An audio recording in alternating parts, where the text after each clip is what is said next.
Testing. Ready? We're going.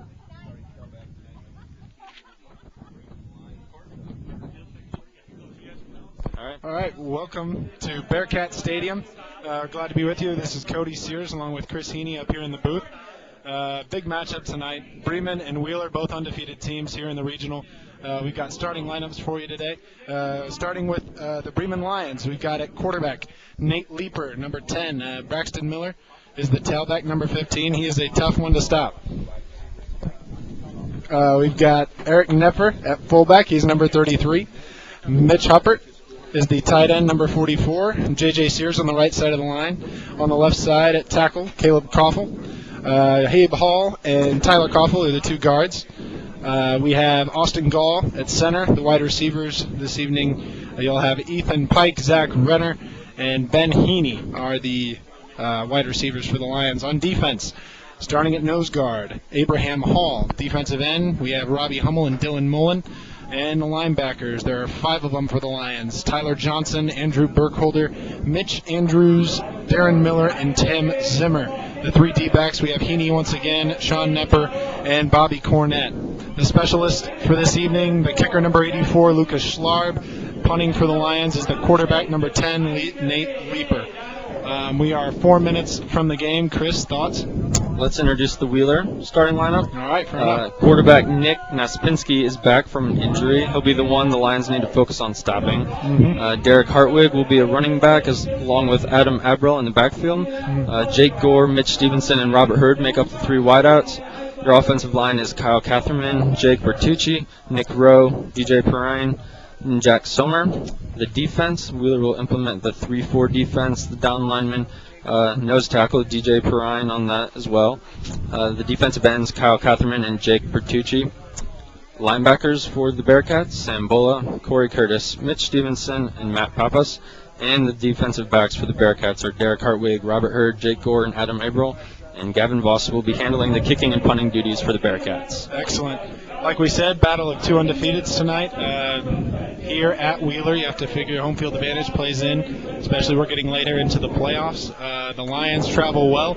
As you can see, the visiting bleachers are full and the home bleachers are just as full. We've got a packed house tonight for this game. We do. There's a little bit of wind, which might factor into the passing games for both teams. We might see a little bit more of the ground game in this one. Both teams have some very good running backs in Miller and in Hartwig for the Bearcats. It's a great atmosphere. The fans, like you said, packed house. We're looking forward to a great matchup between 2 undefeated teams, 2 out of the 6 remaining in the state. Absolutely, yes. It's going to be a great game. 2A football at its finest here in the north. Some of the other area matchups, we have Northwood and Leo. That game is in Napanee. We have also a big game with Washington taking the road to face Hammond Morton.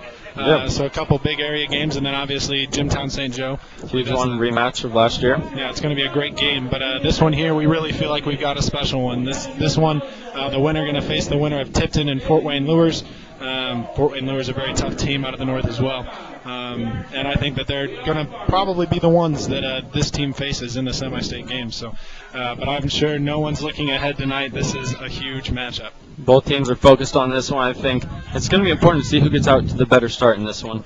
I think that's going to be an important thing to take a look at. Bremen came out and did that to a T last week, coming out with defense putting up 3 3-and-outs on Lewis Cass, and the offense producing 3 touchdown drives. If they do that again tonight, that'll be fantastic. But Wheeler's got a good offense. Absolutely. So we're definitely going to have to stop the run, and we'll see what happens. All right, Wheeler making their way onto the field. The fans standing, cheering on their team. Bremen just made it onto the field. They stand in unison on the opposing sideline there. Wheeler in their orange tops with the white helmets, white pants. Bremen with the white tops, white jerseys, and white pants. So a lot of white on the field tonight. That's a whiteout for the Lions, and you know that team's excited. Bob Holmes, this is his 2nd consecutive regional appearance and only his first 2 years as head coach. I mean, talk about the success of Coach Holmes here early for Bremen. Putting together a fantastic record, 24-1 at this point for Coach Holmes, like you said. The Lions were in a game of this magnitude last year, played in that classic overtime game with Rensselaer Central, and just came up a little bit short in the overtime. But we're looking forward to hopefully another classic game tonight. Absolutely, yeah. Defense is the name of the game tonight. Wheeler has capitalized in the playoffs on turnovers. Everyone's heard about the Andre and Wheeler game by now. 9 turnovers in that game to knock off the number 2 team in the state. Wheeler running onto the field now. You can kind of see them through the standing fans here in the press box. It's a tough view, but I'll tell you what, this is going to be a special evening for both teams, and I really feel like both these teams are just so similar in their area, the community. It seems as though Wheeler really rallies around this football team. We know from being from Bremen, it's the same way there. Yeah, definitely. I think it's going to be, like you said, those turnovers. Wheeler's forced 15 interceptions and recovered 17 fumbles this year. So, I mean, they're a ball hawking defense, but the Lions are as well. This might be the fastest game that we've seen this year with all the speed on the field, a lot of athletes out there. So it'll be a very fast-paced game. It might come down, though, to the line, who's going to control the trenches right there and just establish that. Yeah. Bearcats running to their sideline to cheering fans, and we await who will be receiving to begin the game. I've yet to see from the officials. The captain standing there for the orange Wheeler Bearcats. We have Nate Naspinski.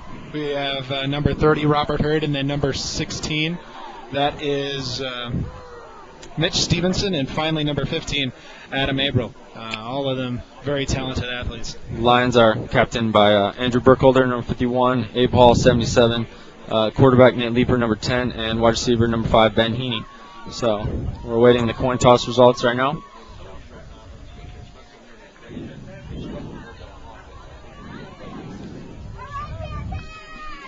Lions look energized on the sideline as this game about to be underway.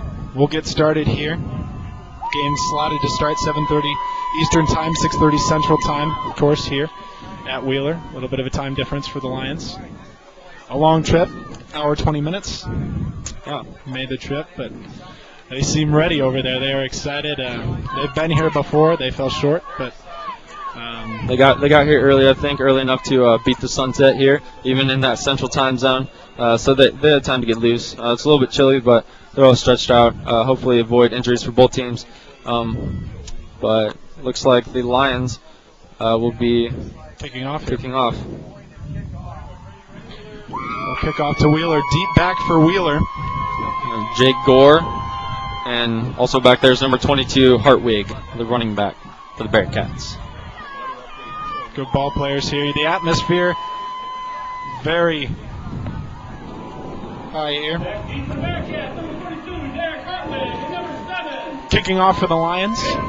Number 15, Braxton Miller, the do-it-all tailback. He even kicks off for kickoff. Very good week of kicking last week. Pinned the Cass Kings deep in their own territory, inside the 20 multiple times. All right, so here we go. Braxton Miller runs up to kick the ball, and we are underway. A short kick, fielded by number 22. Picks it up at the 10. He's running, makes one man miss, but taken down right there at about the 24-yard line. And that is where Wheeler will begin the drive. See some of the speed from Breeman there, covering that short kickoff, low kickoff. Showed good team speed.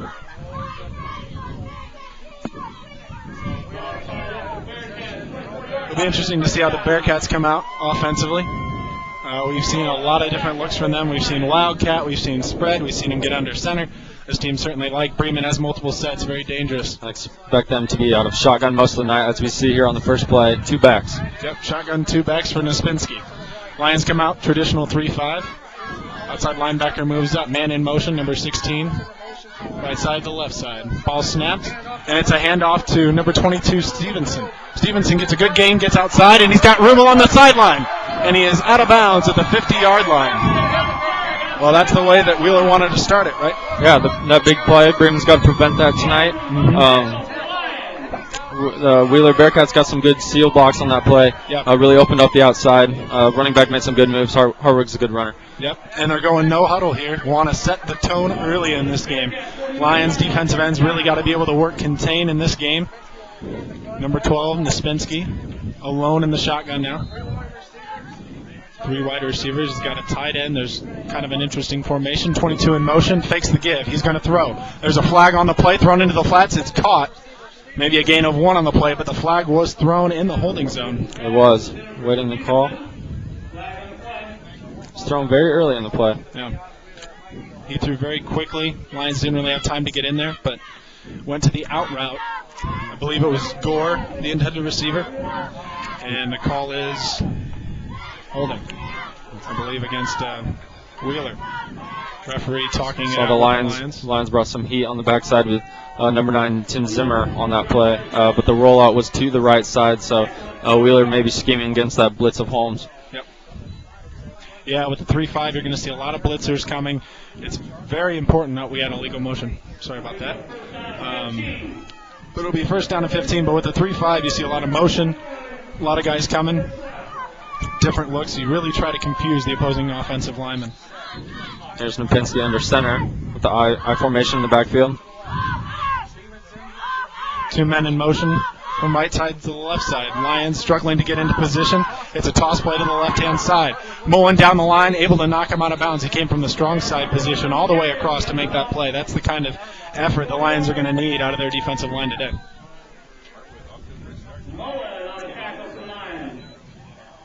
Like we said, Dylan Mullen on the tackle there. Big stop for him. Just a junior. He's had a fantastic season for the Lions up to this point, controlling that edge. Yep. Shotgun. We got single back formation. Oh, that looked to be a false start. No call there. Nispinski on the option gets it outside, and he's going to get a decent gain on the play. Little chippy action after the play. Number 7 and number 23 for the Lions getting after it. Goes to the end of the play. The gain looked to be a gain of about 11 yards, and it's going to be 3rd and 1 at the 48-yard line.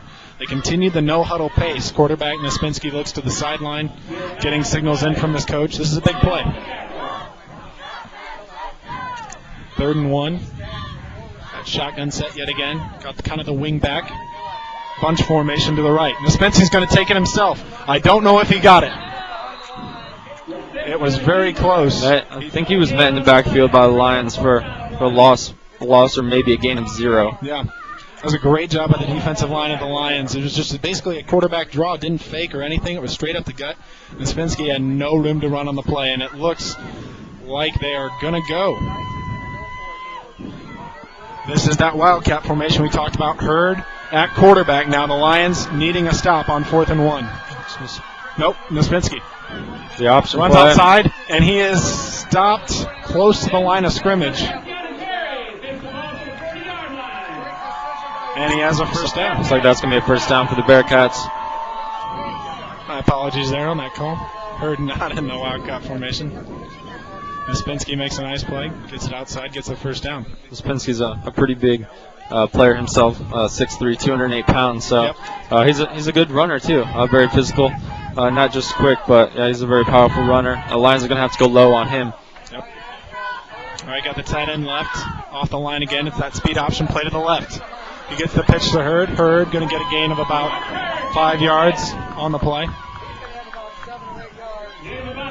That option is going to be all about assignment football for the Lions, and they had somebody for the quarterback there, but no one for the pitch man, so it's going to be something to look out for, maybe a problem there for Holmes. Yep.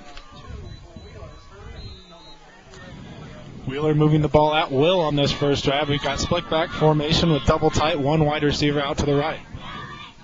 Oh, we have a false start on the play. The left tackle flinched.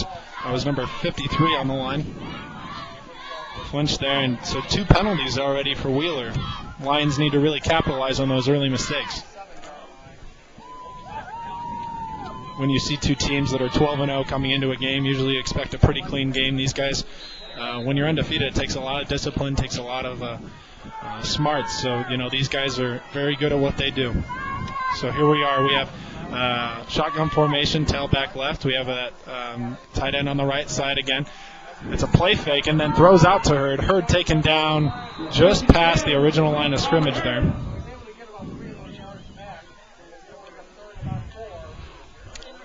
It will be 3rd and 4, actually.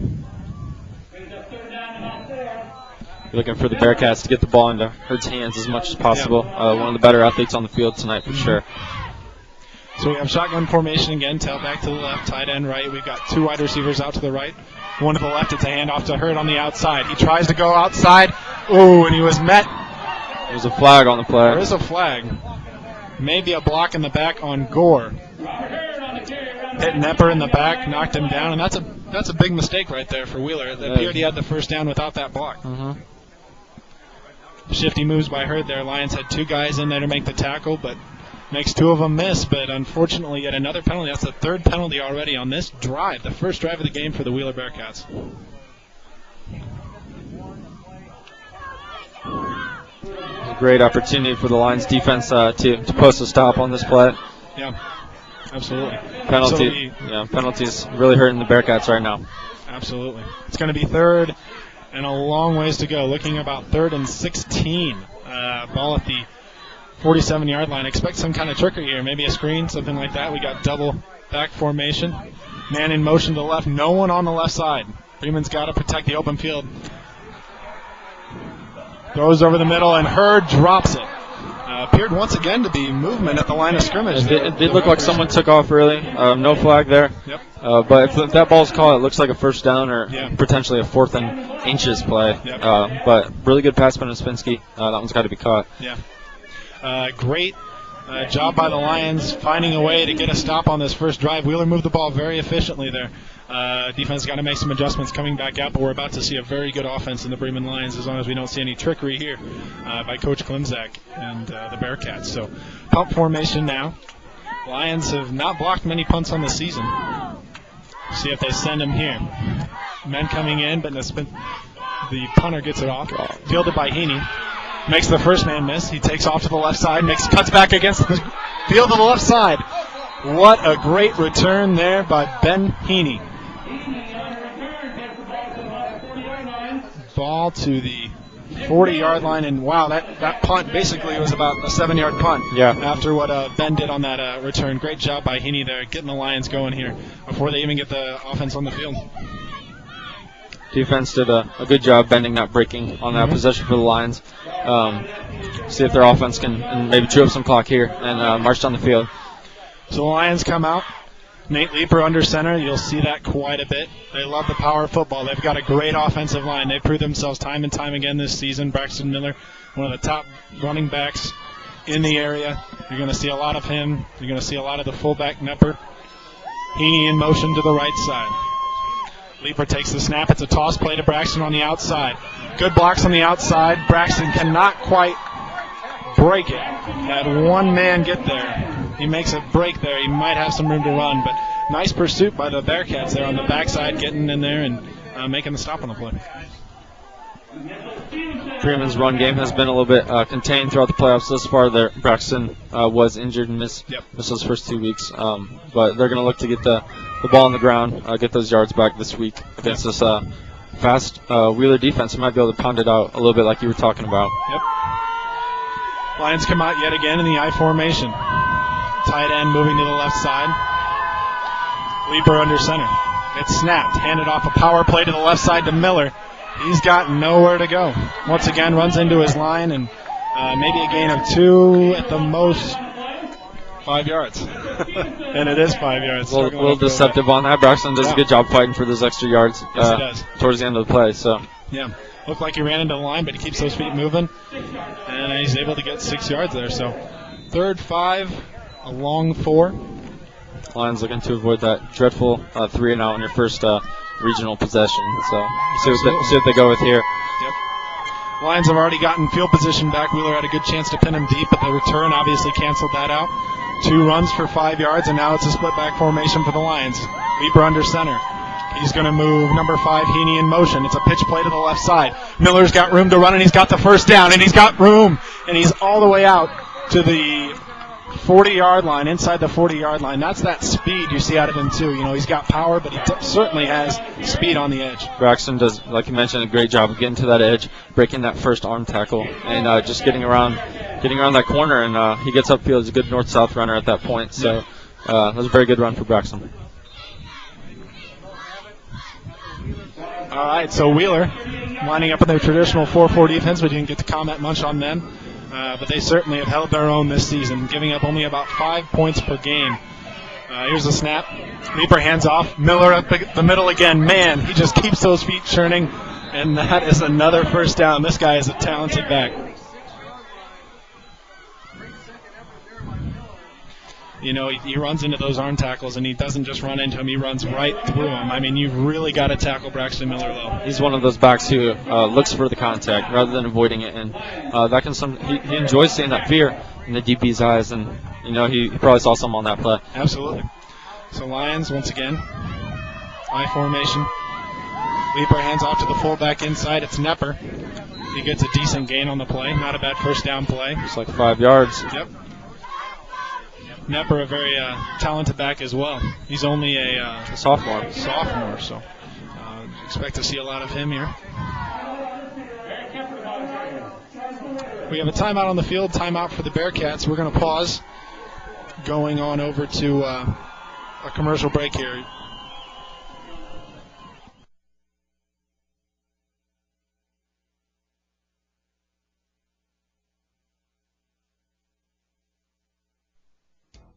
Mapletronics Computers is the place to find great computers, great service, and really great people. Stop by their showroom located at 2116 West Wilden Avenue in Goshen and see what's new in home and office computing. Their friendly service team is there to help with all of your computer repairs, whether you need a tune-up or a complete format and reinstall. New computers, high-speed DSL, Verizon Air cards, they've got it all. Mapletronics is your hometown store for computers and more. Give them a call at 534-2830 or visit their website at www.mapletronics.com. Introducing the Droid Razr by Motorola exclusively from Verizon. The ultimate power of Droid. The legendary edge.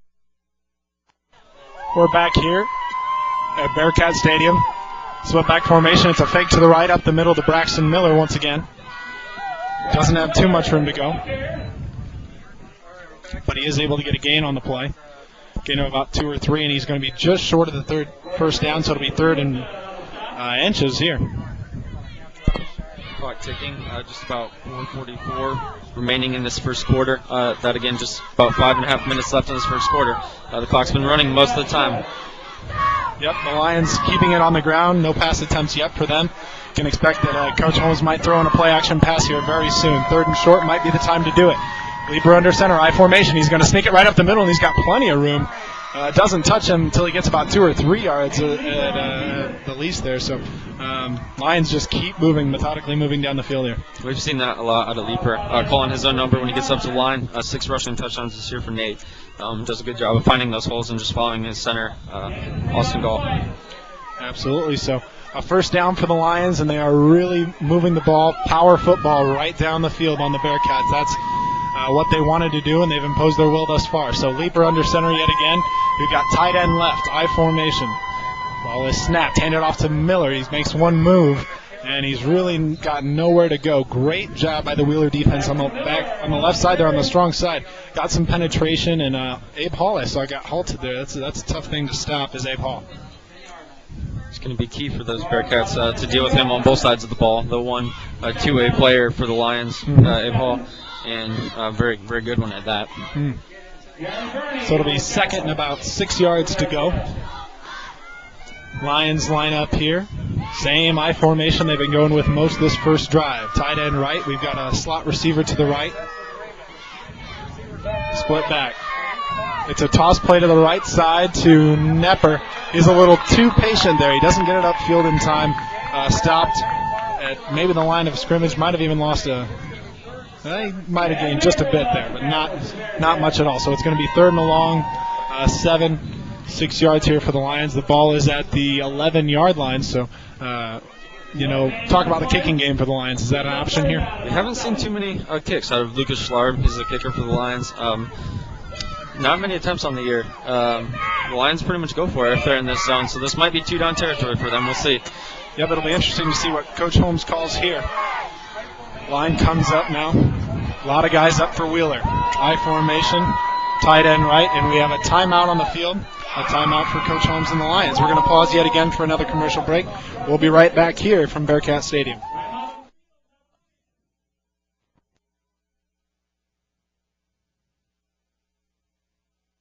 Aren't you getting tired of waiting on the internet?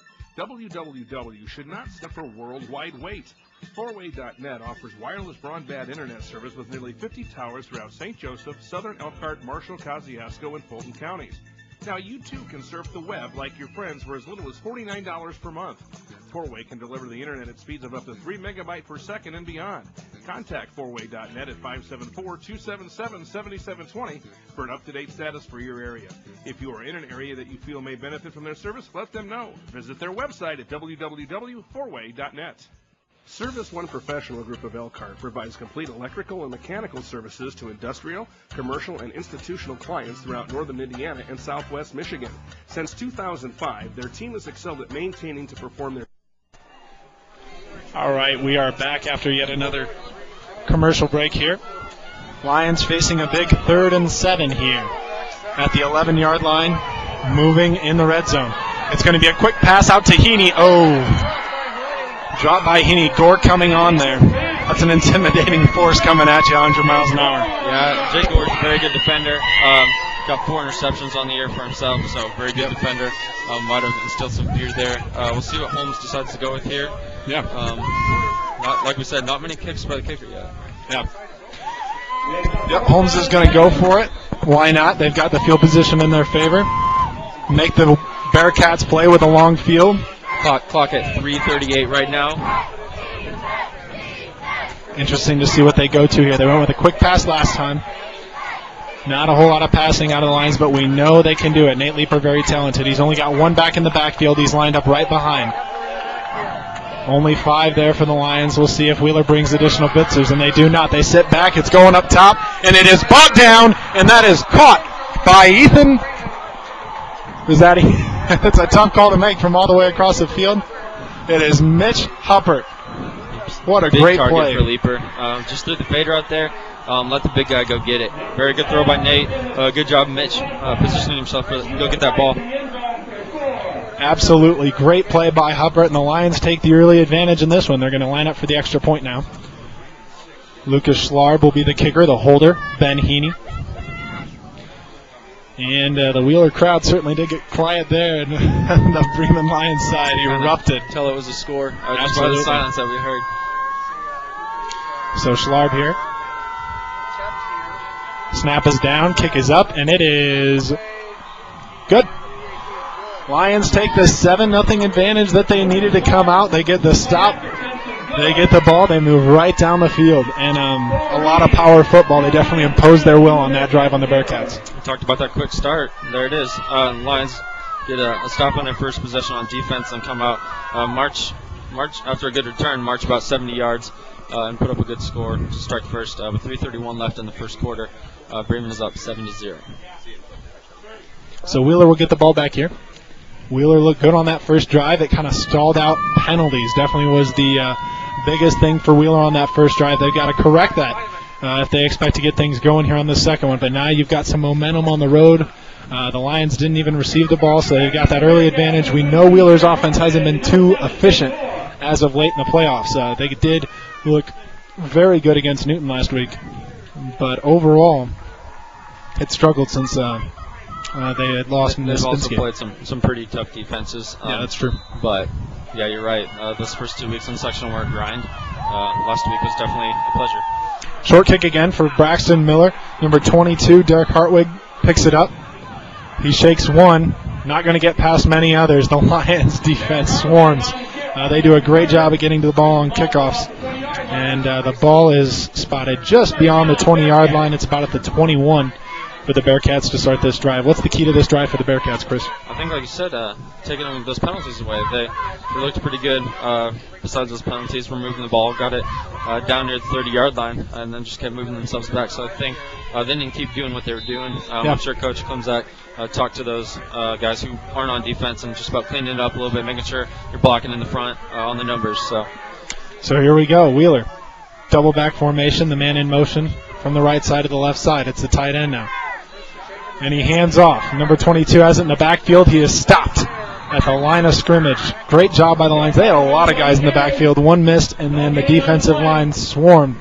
Number 22, that is Derek Hartwig, the junior yet again. I think the Lions are focused on stopping that run right now. Absolutely. Making Nepensky prove himself on that leg to be able to throw the ball downfield. They had the one to Hurd that was dropped. Other than that, not too many passes for the Bearcats yet. Lions defense gets set in that 3-5. Nispensky in the shotgun. He fakes a give. He's going to take it himself. He's got room on the outside. He's tripped up. He's a big guy on the outside, but that's a pretty good-sized gain on the play. It's going to be taken down right at about the 30-yard line. It will be short of the first down, but we'll certainly see something good here. But, man, he ran downhill. That's not the type of running you expect from a quarterback. Very good north-south runner. Does a good job of running over people besides making them miss. So, like we said, the Lions are going to have to go low, take out those pins of Nispinski because he's a very good runner. Third most rushing yards on this team this year. Yep. There's the snap. Nispinski's going to take it up the middle again. He is tackled, but it looks as though he got just enough for the first down. It was one of those read plays. He fakes the tailback, takes it up there himself for a first down. So the Wheeler Bearcats get things going. Took them 3 downs to do it, but that's what you need to see. You need to see that quarterback step it up as a leader. I know coming into this game, some people questioned his ankle, how it looked. I'll tell you what, it looks good right now. It looked pretty good last week. They had that game against Newton. They were able to put up a lot of points, maybe focus on some small things. I think that really helped the Wheeler Bearcats just get their offense back on track. Here's a snap, and it's fake. Nispinski going to keep it again. And he evades 2 tacklers, breaks into open space, and he's got a great game there. The Lions really struggling to bring down Nispinski here early. 2 missed tacklers, maybe about 3 yards on the run when he met contact, but he's able to get through them because they're just arm tackles at this point. Lions really not swarming the ball as they should. Looks maybe a little bit gimpy after the last one. I think might have got his ankle hit a little bit. Looks a little dinged up, maybe a knee even. Still in there fighting, but maybe a little gimp to his step. Shotgun formation here. It's a snap. It's an option play. He's going to take it up the middle, but nowhere to go. He's met by that Lion defense. Look at Abraham Hall getting all the way down the line. You can be sure that the coaches are going to be vocal. He's a nose tackle, and he's making that play on the outside the tackle box. Very good job of fighting through the blocks, through the Bearcats' offensive line. Abe's a very physical specimen down there. Very good wrestler as well. Missing wrestling season right now. He's not upset with that at all, though. He's focused on the state playoffs. Absolutely. This is a huge game, and I'm sure he's excited. Bunch formation to the left now. They've got Hurd running in motion. He stops. It's going to be yet another option play to the left side. Nispinski's got room. He is taken down by his pins. But, man, he is a big guy, and he just kind of lunges forward for a good 3 yards every time.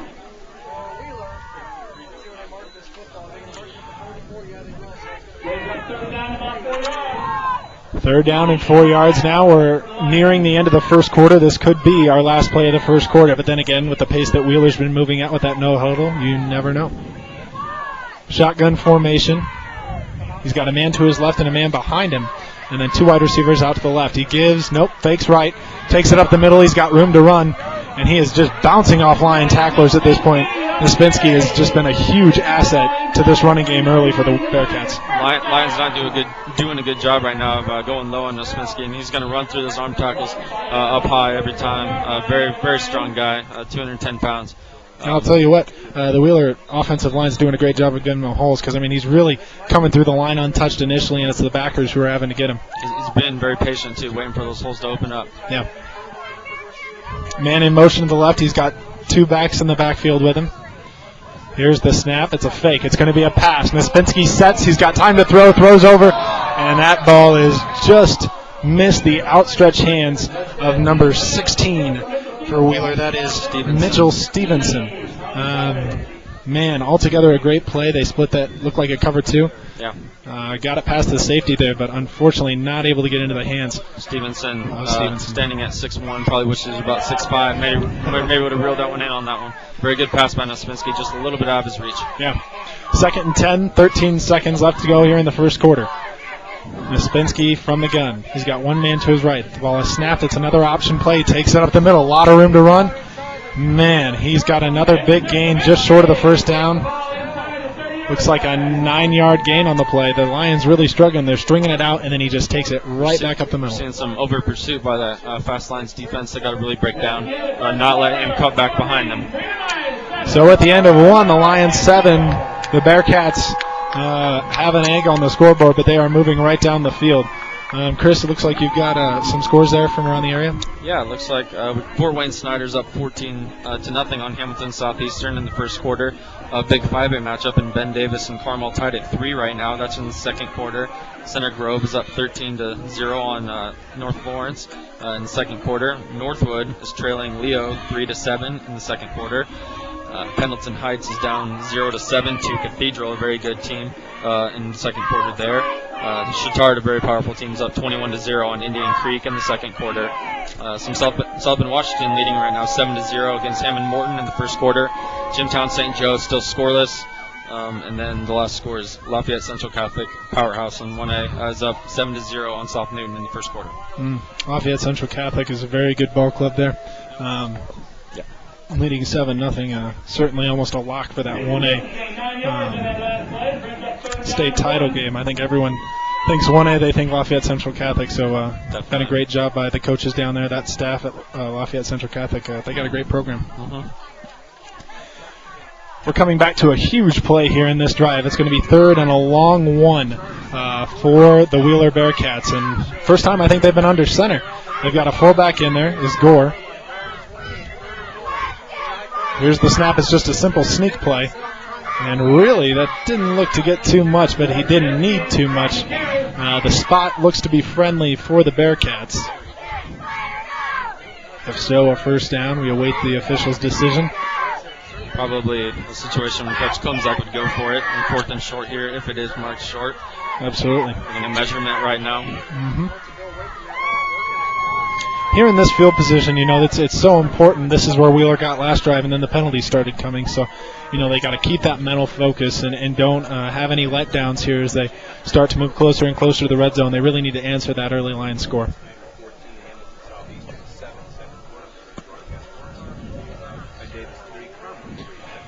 So here's the measurement. Chain out on the field now. And he is certainly short on that play. Good length, maybe over the length of the ball there. Very good stand by the Lions line there, Abe Hall, wreaking havoc, no doubt, in nose tackle. Nick Rowe, the 6'2", 180-pound center for the Bearcats, has his hands full right now. Interestingly enough, the Bearcats come out in a shotgun formation here on a very short situation. It's 4th and inches. They're going to come out in the shotgun. They've got a tight end to the right. They've got that split back. The wing back out to the left. A big gap between the guard and the tackle there, so this will be interesting. It's another option play. Lions string it out. He's going to jump in air, hit, met, and he's dropped. But Lions could not catch him before that first down marker, so he gets the first down and he keeps the drive alive for the Bearcats. Spinski, instead of running over people, goes airborne on that play. Lions going low, he goes high, so doing a good job adjusting to those tacklers from Bremen. Man, lots of hard hits, but I'll tell you what, Naspinski, for as big as he is, he can certainly evade tacklers, and I can see already now why it was such a big deal. This offense was lacking without him because he's been the focal point of this offense thus far. Here's the snap. Naspinski hands off to 22. That's Stevenson. He's met in the backfield. Burkholder can't hang on. He breaks the tackle, and he is going to get about 2 yards on the play. Met out of bounds. Wheeler fans looking for a late hit call, but really, it was just continuation. The hit driving him out of bounds. Seemed clean here. Spinski only averaging about 49 yards a game on the ground. You got to imagine he's pretty close to that already here at the start of the second quarter. So utilizing quarterback Spinski on that leg early and often. Yep. So it'll be second and a long 8 yards here. Ball nearing the 20-yard line, almost in the red zone here. Naspinski talking it out with his backs in the backfield. Split formation from the gun. Here, another motion to the right. It's that option play to the right again. Speed option. He takes it at the middle. He's got a lot of room to run. Cuts over one, jumps over another, and he's taken down. Lions defense really struggling here early on. I'll tell you, I'm very impressed with the running ability of Naspinski, especially coming off an ankle injury for the past couple weeks. He looks really good to me. Yeah. I'm not sure the Lions expected him to be focused on by Coach Klumzak this much. As you hear the announcers say, ball is going to be at the 6-yard line. Naspinski from the gun yet again. Here's the snap. It says give to the right. Nowhere to go for Abram. Second and goal. Should be at about the 6 or the 5. He may have gotten just something on that one. See, that's the one time we've really seen that line defense just swarm in the backfield, and it's difficult because, they're really trying to make sure the option doesn't get outside, but Naspinski doing a great job cutting back inside. Over pursuit, we talked about early on, very big in this game. So here we go, Naspinski from the gun yet again, Hurd to his right. It's another option play, but he pitches early. Hurd doesn't have much to do with it. He is able to get to the 3-yard line. It's going to be 3rd and goal from the 3-yard line. I'd be surprised if the Bearcat offense takes the ball out of Naspinski's hands on this one. You got to imagine he's going to have a run-throw option here based on what Bremen lines up in. We've seen him move the ball really effectively on the ground. So that's my call on this play, Naspinski. We'll see what happens here. Certainly a big situation. 4-down territory, I would think. Wheeler really looking to get the ball in the end zone here. They moved the ball well enough to do that. 2 backs, 2 tight ends here for the Bearcats. Shotgun formation, moves one from left to right. Lions defense adjusts accordingly. He motions his back to the left, and he's going to run that option play to the left side. He's met by the Lions line. Touchdown Bearcats. The official on the opposite end comes running in, puts the hands up. And we could be looking at a tie ball game here very soon. Just what we thought. Naspinski's just going to run that option and look to cut it up himself when the Lions are maybe over pursuing a little bit. And also on that one, you saw the defense adjust to the strong side. The motion went right, the defense went right, and Naspinski went left and found a hole. In for the extra point attempt is number 9, Gavin Voss. Out of the hold of number 7, Jake Gore. Lions look to get in there here. Draws a man off sides. Heaney looked to have jumped before the play on that one. Will this change anything for Coach Klimzak as far as play calling goes? Will he maybe... It'll be interesting to see here. Coach waving decline from the sideline. Wants to keep things normal for his kicker. Doesn't want to change anything up. I think that's a pretty good call by Coach. Just keep things consistent the way they've been all year. So here is the extra point, like we said, out of the hold of Gore. It'll be Voss here, running up to kick. Kick is up, and it is good. We have a tie game here from Bearcat Stadium. We're going to pause for a quick commercial break. Service and professionalism. This commitment has made them able to build and maintain solid relationships with their customers. With project scopes ranging from construction to technological advances, Service One Professional Group can complete the job from the design stage to the startup. To learn more about Service One Professional Group, call them at 574-522-5651 or visit their website at serviceonegroup.com. Community Business Equipment of Bremen and Napanee is a local business providing jobs and supporting nonprofit organization in our area. They live, shop, work, and play locally, supporting local business along beside you for the benefit of our community. Community Business Equipment will offer you everyday low prices on office supplies, furniture, equipment, janitorial, and break room supplies, along with specialty items such as rubber stamps, signs, custom forms, and much more. Their factory-trained service department offers service on all kinds of office equipment, from a small desktop calculator to your 80-page-per-minute copy machine and everything in between. Stop in Bremen or Napanee and visit their website at www.communitybusinessequipment.com. Walters Auto Sales in Elkhart is a family-owned... We're back here from Bearcat Stadium. 9:47 left to go here in the first half. The Bearcats have just tied it up. So far, the story of the game for the Lions has been Braxton Miller. For the Bearcats, it's been Nate Naspinski. We expected maybe some points to get put up. Both teams have very good defenses, though. Yeah. But the offensives have controlled this one so far, besides those penalties that stunted Wheeler's first drive.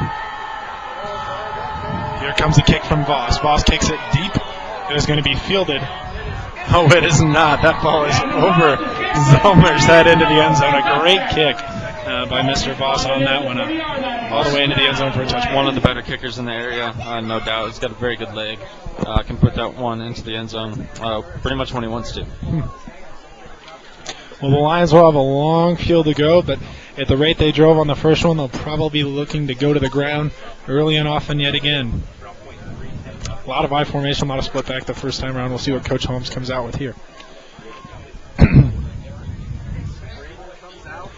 Looks to be more of the same. It is I formation. We have the tight end right, wide receivers to both sides. Miller in the backfield. It is a give to the fullback up the middle. Nowhere to go. It was a good play call there. Had the numbers, but just Looks as though some lineman fell down, was not able to break it. Looked to be a little bit of a quick trap play called by Holmes. Those Wheeler defensive linemen just warding that pulling guard and getting in there. So here we go. It'll be a second and long, 9 yards to go for the Lions here. Leaper will be under center. Tight end to the right. Same exact look from the Lions. It's going to be a power play to Braxton, who runs into his lineman in the backfield. Stalled at the line, was the right side of the line. He ran right into his boys and just stuffed. Great job by that Wheeler defense, once again getting penetration. He's able to get something out of it. Keeps those legs turning, gets 2 yards, so it'll be 3rd and 7 for the Lions. Big third down, like Chris said, a 3rd and out, really not going to cut it here. Well, we'll see what Nate Leaper can do, most likely on this play. He's got some good targets, some tall ones. We already seen Huppert, what he can do when the ball's in the air, so Nate might look his way on this play. Bremen split back formation. They can certainly throw out of this one. He's got Huppert to the left. It's going to be a fake on the quick play, and he's got Heaney deep, and he's got him. Here he goes down the sideline. It's a foot race, 40, 30. He's out to the 20. He evades. No! He is taken down just inside the 15-yard line, and Ben Heaney, wow, got those feet going. And I'll tell you what, the tackler on the play there, whoever that might have been, I think it was Jake Gore. Seems to be everywhere on the field for the Orange. Just able to catch him. It was a quick pass fake, and then straight downfield on the fade to Ben on that one. Great play call by Holmes. Fake the swing pass to Nepper. Draws that corner up, and Heaney's able to get past the secondary on that play. Great job by the Bremen offensive line. Had all kinds of time. No one got in the backfield on that one. I'll tell you what, I've gotten to see Bremen play a couple times this year. That offensive line really does a great job up front in their pass protection. His quarterback's dream when he's got all time in the world back there. Nate's seen a lot of that this year. Yep. Nate Leaper only sacked once in the playoffs. That was last week against Cass. Leaper now under center again. It's that split back formation. A lot of guys up at the line, and there's some movement, just a flinch from the offensive line of the Lions. Looked to me like it was the backfield, the back end of that wishbone formation that we so often see out of the Lions when they get down near the 10-yard line. Looked like some of those backs might have moved, might have been line two. Yeah. Either way, Lions hurt themselves. We saw Wheeler do this, same area of the field, so hopefully we'll see Lions can negate that penalty here on this first down. That'll be big. It'll be first and a long 15 now. Ball almost got them out of the red zone. They will be at the 19-yard line. We'll see what Coach Holmes comes up with now. Got the trick play to get it this close. And Leaper will go under center. Once again, split back formation. Tight end is to the right side. Abe Hall pulls. Once again, Braxton Miller doing a nice job. That looked to be Leaper. Calls his own number right up the middle. I think that one's Nate's decision. He gets up there, sees what he likes. He's just going to take it himself and picked up about 8 yards on that play. That's a big run. Negates the penalty for sure, and it'll be 2nd and 7 now, ball at the 10-yard line. Lions looking to answer. We saw defensive game. Everyone thought it'd be that way, but here we are watching some offenses really battle it out early on. Under center is Leaper. He's got the tight end on the left side. It's a give to Braxton Miller up the middle, and he's got room. He's going to take it for a good gain, a decent gain on the play, maybe 5 yards. He's going to be short of the first down. Only about 2. Looked like he had a lot of room there. Was taken down shortly after he crossed the line of scrimmage. 3rd and 3, the Wheeler defense in need of a stop, pinned deep in their own territory. Lions looking to really take the early advantage here. Split back formation. Here's the give to Braxton, right side. Oh, and he just runs right through the tackler, and that looks to be good for a first down. Lowered that shoulder and picked up a few extra ones. That's crucial down the goal line. Very good job. Very good run by Braxton. Right side of the line there, we saw the defensive end moved out of the way. A great job by J.J. Sears there. He really opened up his hips, got the defensive end outside of him, and able to get a big first down. As the announcer said, ball spotted at the 6-yard line. Oh, they're changing it. It is at the 2-yard line. And Lions just need to punch it in here. But with 6 minutes, 30 seconds left, the officials are coming together now to talk. Seems to be something with the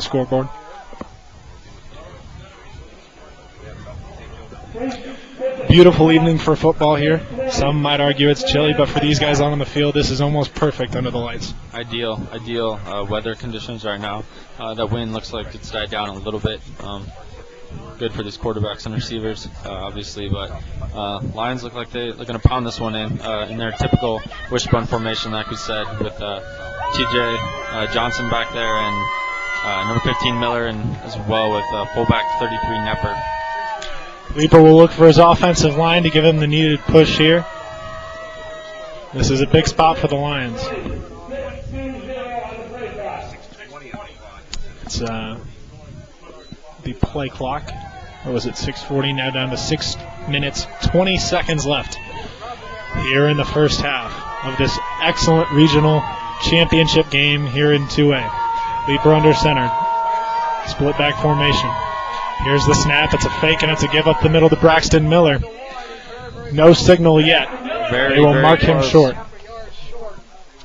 When you're down in this area, you go to your bruiser back.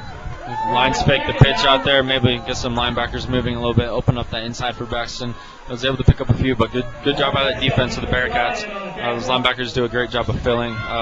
Two of their linebackers leading the team in tackling this year. Yep.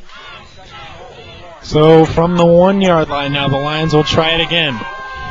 You've got split backs. Nate Leeper will go under center. He's going to give again to Miller. This time he will not be denied, and the Lions go up yet again, the opposing sideline up on their feet and cheering that Bremen offense to yet another score. Interestingly enough, that is the first time that the Wheeler first-string defense has allowed 2 scores in a game, and it comes here in the second quarter. Only the second possession for the Lions. Yes, so 2 for 2 for the Lions, answering that call from the Wheeler D, respectively. Wheeler's defense has slowed them down, but not enough. They had a big 3rd and 8 on that drive. Bremen converted with a huge pass play to Ben Heaney. You have to figure that was the biggest play of that drive. And now it'll be Schlar about to attempt this extra point. Ball is down, kick is up, and it looked good, and it is good. The Lions take a 14-7 advantage. We're going to pause for a quick commercial break. You are listening to Broadcast Sportsnet. Operated dealership that has been in business since 1975. Over the last 34 years, we have provided thousands of customers quality pre-owned vehicles at wholesale prices. All of our cars are new car dealer trade-ins, lease cars, or local trade-ins. Only the best for our customers, and a free Carfax report is available on any car by request. Call Walter's sales office at 970-1360 or the service department at 293-1707 or visit their website at walters1975.com. It's a struggle. Don't try it alone. It's a battle from beginning to end. Applying for disability on your own? It's not easy. All right, Lions set to kick off here after yet another score. Braxton Miller on the kicking duties. They love that little short kick. They try to keep it away from the deep man, but number 22, It's Hartwig, has had the return both times. This time they kick it to the right side. That will be number 7, Jake Gore, on the return. Fielded it about inside the 10. He breaks one tackle. Not going to break that tackle. That was looked like number 9. It looked like Tim Zimmer there on the tackle on the return. That's a good return, though, for Gore. He got all the way out close to the 35-yard line. Good tackle by Zimmer there. Looked like Gore had some room to work with if he escapes the grasp of Tim Zimmer. So good job holding on there. Big defensive call here for the Lions. The Wheeler Bearcat offense has moved the ball at will so far in this game, minus some penalties that stalled out the first drive. So we'll see what they can do here. They made some adjustments. It's a handoff here, right side. The give is to Averill. Fights his way all the way out to about the 40-yard line. A good gain on first down for them. It'll be second and maybe 4 yards to go. Both teams doing a good job of chewing up the clock, using their offense as their defense maybe. Early on, that's definitely been the case. So it'll be Nispinski, shotgun formation, bunch to the right. Tailback number 22 moves in motion to the right side. He's out at wide receiver now. He's going to pass. He rolls right. He's got time. Gets 15. Averill breaks one tackle, breaks another, and he's finally stopped, met by number 23, Nepper on the play, but once again breaks 2 tackles, enough to get the first down. Yeah, good job by Nespinski. They're being patient on the rollout, waiting for that wide receiver to come open in the flats and put it right on the number. First down for the Bearcats, so they look to get another big drive going here. The Lions defense looking to just get some kind of a stop here on first down. You can't keep giving up second and shorts. So here we go. Here's the snap, and it is given to the left side to Abril. Almost lost that football. Great job by the Lions defensive line, reaching in there trying to sneak it out. And Abril does a nice job of tucking it away. He's going to get a gain of about 4 yards on the play. 4 minutes, 20 seconds remaining. You can imagine that Wheeler's just trying to put together a long drive to end this half. Maybe go into this half tied. Yeah, you'd have to feel pretty good about that after the way the first drive stalled out. If you're tied, come out, get a stop. It's anybody's ball game. Nespinski now, shotgun formation. Here's the snap. Fakes to the tailback. He's got time up, and that's just going to be incidental contact. Oh, and that's a poor call by the officials, in my opinion. That's incidental contact 9 times out of 10. The wide receiver ran into the D-back, and really he's the one who knocked the D-back over. The officials are talking it up. This might be one Coach Holmes might have a word or two for the officials on. Looked like a late thrown flag there. It appeared that the DB and the receiver were both looking up for the ball and just tangled their feet and went down. But the officials saw it differently. Bremen's going to have to live with that one and put together a stand here. Yep, that definitely advances the ball. The Bearcats will have it at the 35 now, moving into Lions territory. You hate to see a call like that in a game like this, but those are the kind of things that, Lions have to deal with. Both teams have to overcome. Officials doing a nice job this far. Maybe missed one there. All right, 9 in motion. He moves him back out. Nespinski doesn't like where he's at. He's on the line now. Nespinski has the tailback to his left. It's that option play to the left. He makes the pitch to Hurd, who is stopped in the backfield by number 7, Darren Miller. Huge stop in the backfield on first down. We talked about not giving up the second and short. Now they're dealing with second and long. Hurd is a very good runner in space. That is a great tackle by Darren Miller. Hurd had a lot of room to work with, a lot of real estate out there. Darren did a good job of going low and taking out the legs. Lions answer from that penalty. They certainly have the defense to stop this offense, and it goes both ways. But thus far, we've seen a lot of the offenses and not too much of the defenses. So it'll be second and a good 11, maybe 12 yards here. Nespinski has the back to his right. He moves him in motion. Right side, that's number 22 once again. Nespinski takes it. He's going to roll right. He's got plenty of time to throw. He steps up. He's going to air it out. He's got a man wide open. Number 16, Mitchell Stevenson, was wide open. He got by the DBs of the Lions there and catches an easy one. So looks like a blown coverage by the Lions there. Lost some responsibilities. Looked like a double move from Stevenson there. Yeah. Just got behind the deep man. Yeah. Nespinski put it right on the number. Yeah, Nespinski had a lot of time to throw. They roll out on that play, as they have done on almost all their pass formations. Rolls that route, has all day, steps up, makes the easy throw, and a big touchdown there. The Lions with the missed coverage, and it hurts them on this one. So 13-14, 3 minutes, 4 seconds left. It'll be number 9, Voss, to kick the extra point here. And we'll see how this goes. The kick is up. Ooh, that is close, and it's just inside the left upright. Man, that was a close one. Blocked up there. Lions had a good push up the middle. Got a good jump. Just a little too tall. Voss is a very good kicker. Yeah. Both on the kickoff and on the extra point. Well, you get the impression here early on here at Bearcat Stadium that it's the first team to make that mistake, to make the first turnover, to miss that first extra point, because both teams are just going at each other right now.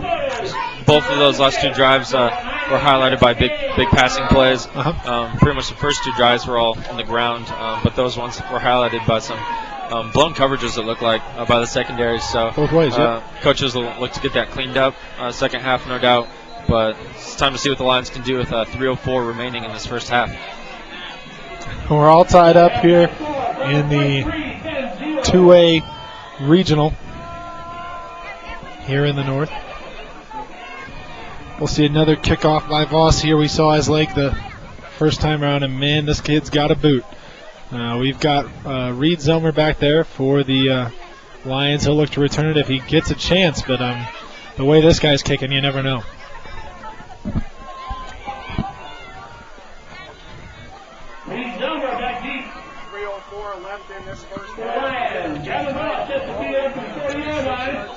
So what do you think? 3 minutes, 4 seconds left. Holmes going to go downfield. He's going to try and get another score. I think the Lions are going to advance the ball like they had the first two drives here. I think maybe see a few more passes in this one, but no doubt they're still going to go to Braxton on the ground, let him keep finishing those tough runs out, get some yards. From what I recall, both teams with 2 timeouts remaining, both used a timeout there early in the first quarter. This ball hits, and it bounces out of bounds before it gets to the end zone. So Voss, we just commented on how he's done all season long. Not the best kick there. Rolls out of bounds before getting into the end zone. That's going to give the Lions great field position with 3 minutes left to go in the first half. Doesn't run off any clock either. Very close to getting a touchback on that one, but like you said, bounced out just before the pylon. So Lions will have some good field position here at the 40-yard line. 3 minutes, 4 seconds remaining for Coach Holmes and the Lions offense. Big drive here. The Lions get a score here. They move into the second half, maybe get the ball, pick up another score. That's a 2-score game. So it's key for Wheeler here to just bend but not break, like we talk about. 3 minutes, 4 seconds left. You don't want to give up a score here and go into the half with a deficit, kick into this Lions offense, which has moved the ball very well to this point on your stout defense. So we go I formation yet again for the Lions. Mitch Huppert to the left, that's the tight end. Heaney motioning right. So wide receivers to the right. It's a pitch play. Braxton has a lot of blockers in front of him, and he's going to get a good gain, and he's all the way out to close to the 50-yard line. That pitch play, when you get that many blockers out there, it just opens up a lot of options for Miller. Braxton, does a great job of reading those blocks, cutting off the angles that they give him, and it's highlighted by that line, the job that they're doing, just pulling tackles out there and doing a great job of opening up some holes for Braxton. So here we go. The ball is spotted at actually about the 47-yard line now. Lions still in their own territory, moving into Wheeler territory, 2:56. The clock was stopped on the play. Referees are going to come together here. They're going to talk this one over. Clock is halted at 2:55 right now. Miller fell out of bounds. It looked as though he dove over the 50-yard line, but he was pushed out just before then. So here we go. Nate Leeper under center. Wide receiver once again. Heaney in motion to the left. It's a give play to the fullback who's got room to run, and he's going to get a good gain of about 8 on the play. Straight up the middle. It's another trap play. Holmes loves the trap. Looks like Nepper had a huge hole there. Maybe just lost a little bit of footing there. Looking to make a cut on that secondary. But still a good gain for the Lions. Looks like 6 yards. 6 yards, maybe 7 on that one. Nate Leeper will go under center yet again. The Lions definitely cognizant of the clock, trying to get one last score before the half. Heaney in motion yet again to the left side. Here's the handoff to Miller up the middle. He's got what will be close to a first down, just a simple isolation play. And when you get that fullback on the linebacker, I'm going to take Nepper quite a bit of the time. He's a great blocker for Miller. Very good job. Nepper does a great job of just getting the angle on the block, positioning his body where he needs to. Not the biggest guy, but definitely a lot of heart and a lot of power behind that body. Absolutely. So we've got 2:15 left to go here in the first half. Ball is set, and the clock begins running. Chris, you got some scores for us here? Yeah, it looks like Tipton and Lourdes are actually tied at 7s in the second quarter. Garin Catholic up 7-6 on South Putnam in the second quarter. Get back to the action here. Heaney in motion to the left side. It's split backs for the Lions. It's a fake to the right, give to Braxton on the left. Braxton's got a good gain on the play. He's got about 6 yards. Another good push by the offensive line. It's that misdirection play that really works well for the Lions. A few more scores. Cathedral has opened this one up and is up 21-0 on Pendleton Heights in the second quarter. Leo has taken a 14-6 lead in the third quarter over at Northwood. And Ben Davis and Carmel, looks like Carmel has a 5-3 lead. Interesting score there from Carmel. 1:29, clock running. Leeper under center. Here's the snap. Handoff to Miller. He's got room on the right side, runs right into the tackler. Halted there. It's going to be close to whether or not he got the first down, but he's certainly right around that area. The ball is spotted at about the 33-yard line, and the officials will take a timeout. And the clock continues running. At least 10 seconds will run off the clock there. The officials will meet and talk this one over. So, ask us to take that away from the girl in front of us. South Bend, Washington has opened up a 13-7 lead on Hammond Morton in the second quarter, and course, this is Washington's first ever regional appearance. This is. So and they got some very good players, and Perkins and Dieter over there, of course, both Division I prospects. Lafayette Central Catholic, no surprise here, up 26-0 on South Newton in the second quarter. Snyder and Hamilton Southeastern tied at 14s. That's a big game up there in the north for as far as 5A is concerned. Obviously, Penn also playing tonight. They are matched up with Crown Point. Yes, trailing 0-3 at this point in their game. So some very close ball games. Absolutely. That's what you love to see this time of year when you get to the regionals. You got teams traveling to places that they've never played at before, not real familiar with. And we've got a great one here. It's third and very short for the Lions. We'll see what they do here. Clock running. There's 1:14. They did put some seconds back up on the clock. They have 2 timeouts to work with here. Do the Lions. High formation for Leaper. It's Heaney in motion to the left side. And it's snap, give. Braxton Miller met close to the line of scrimmage. We'll see where they mark it. It looked as though he did. Yes, he did. They give him forward progress on that one. Didn't need much.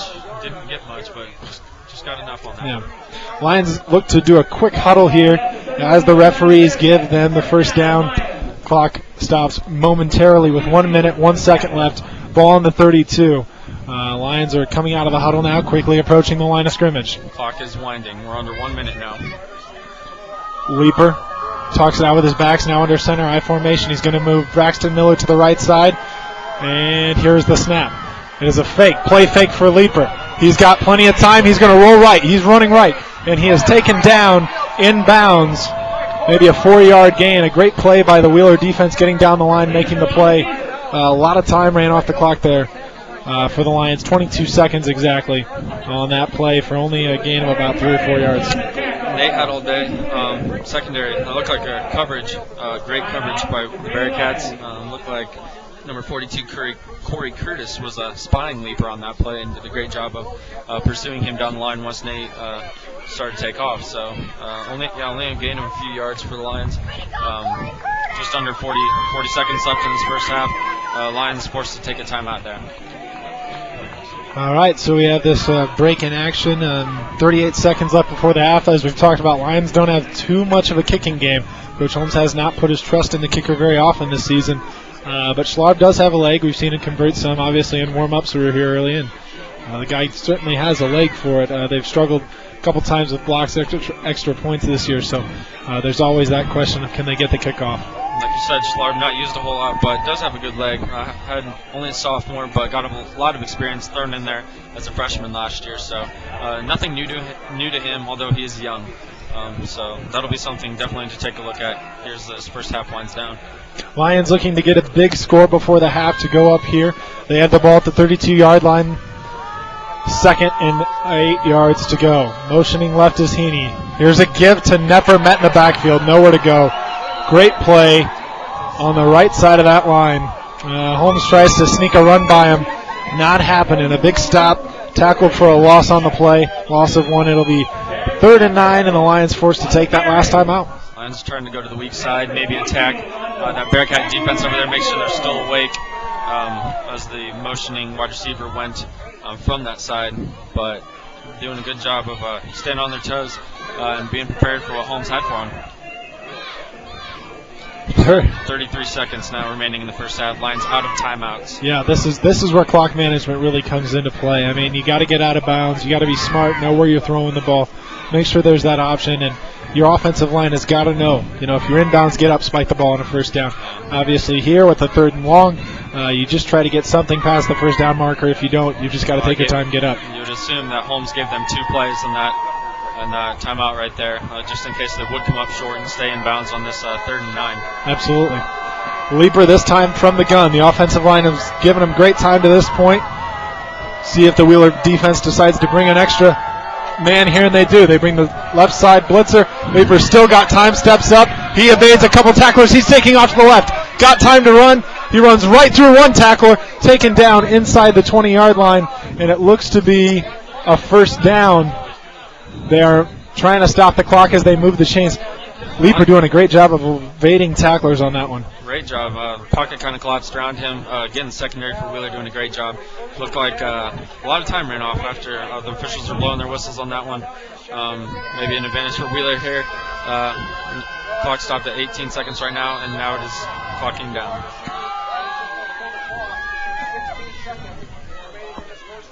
Clock just a little slow to stop the clock here. No surprise here at Wheeler. 2 seconds run off on that quick spike by Leaper. Yep. So we see the clock, 16 seconds left. Ball is at the, I believe we are now down to about the 18. What do you expect to see here from Coach Holmes and the Lions offense? I think that Nate's got to be smart here. He's getting pressure. He's got to get rid of that ball. Don't force anything, obviously. Don't want to turn over in the situation because you still have chance for points on the board.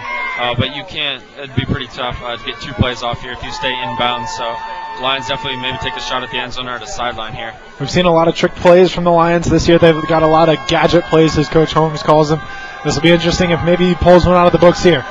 It is a fake, and he's going to go downfield. Another jump ball. This time dropped away by Jake Gore. He had his hands on it. Probably should have had that picked off. We'll see if the Lions can capitalize.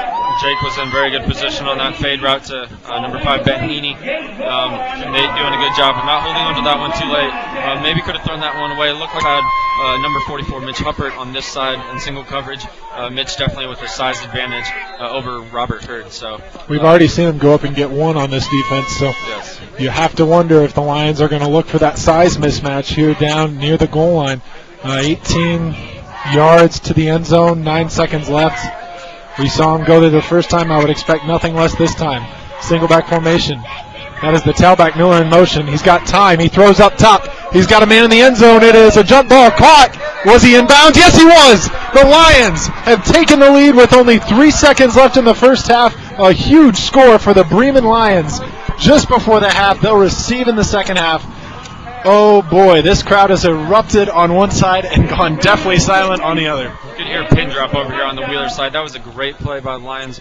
Nate did a good job. That defensive end came in from the strong side untouched, and Nate recognized that, knows he can't take that sack, so just did a good job putting it in a position where his guy could go get it.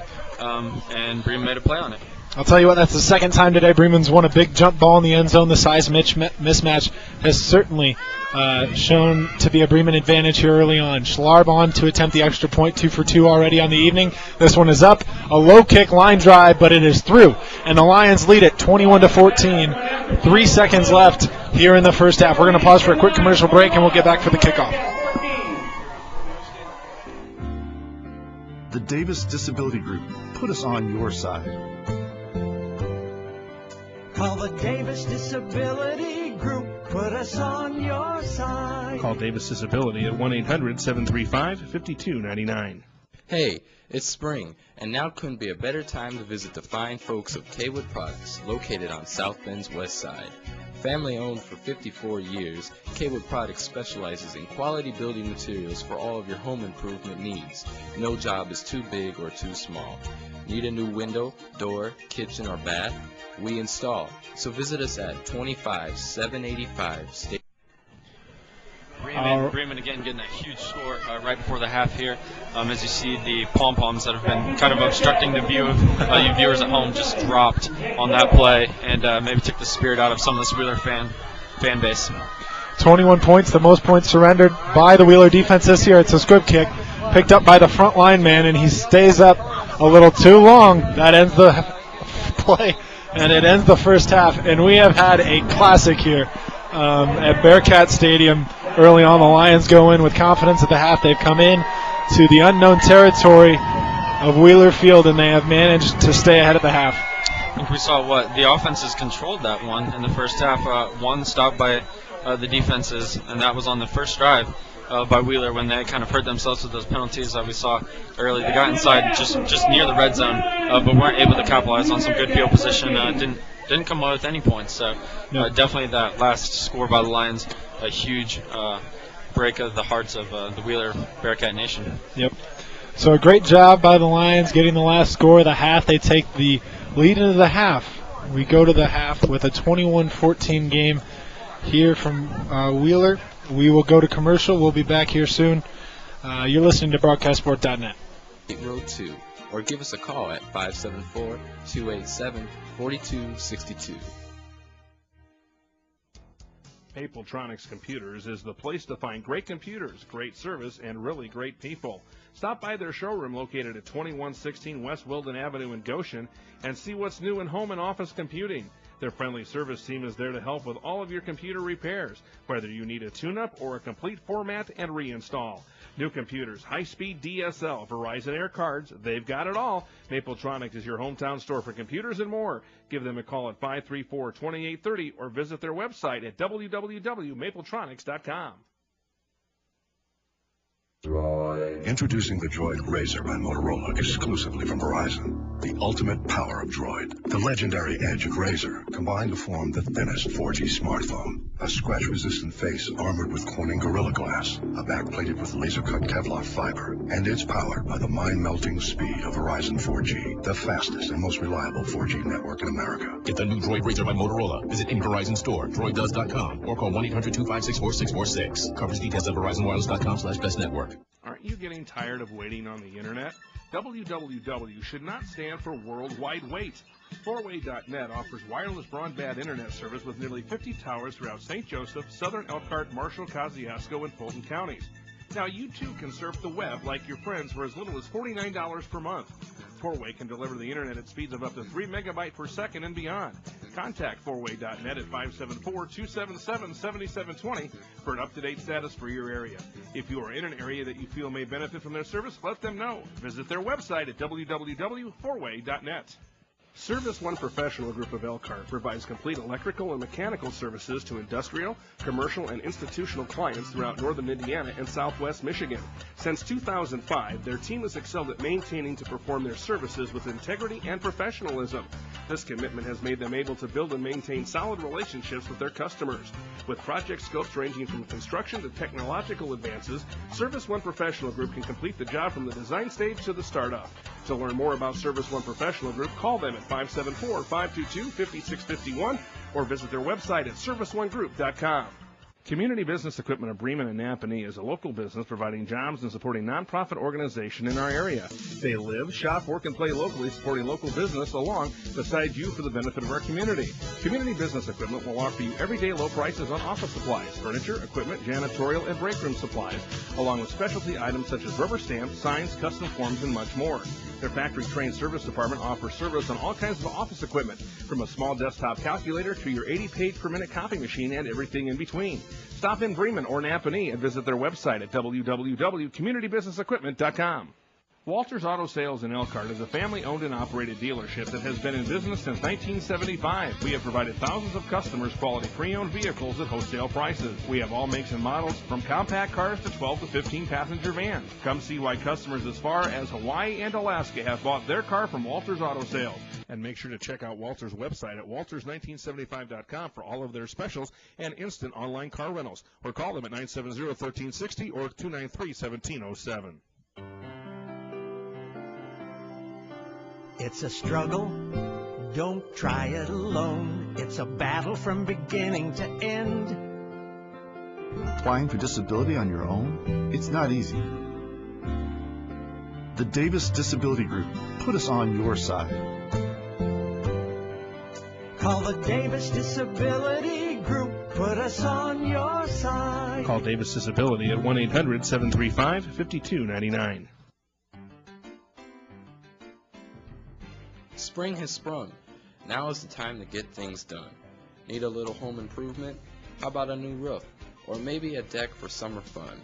Come out and see the fine folks of Kaywood Products, located at 25785 State Road 2, or give us a call at 574-287-4262.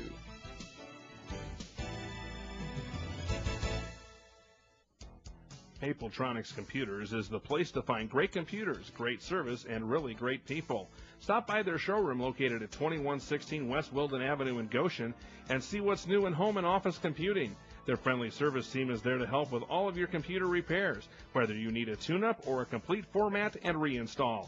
New computers, high-speed DSL, Verizon Air cards, they've got it all. Mapletronics is your hometown store for computers and more. Give them a call at 534-2830 or visit their website at www.mapletronics.com.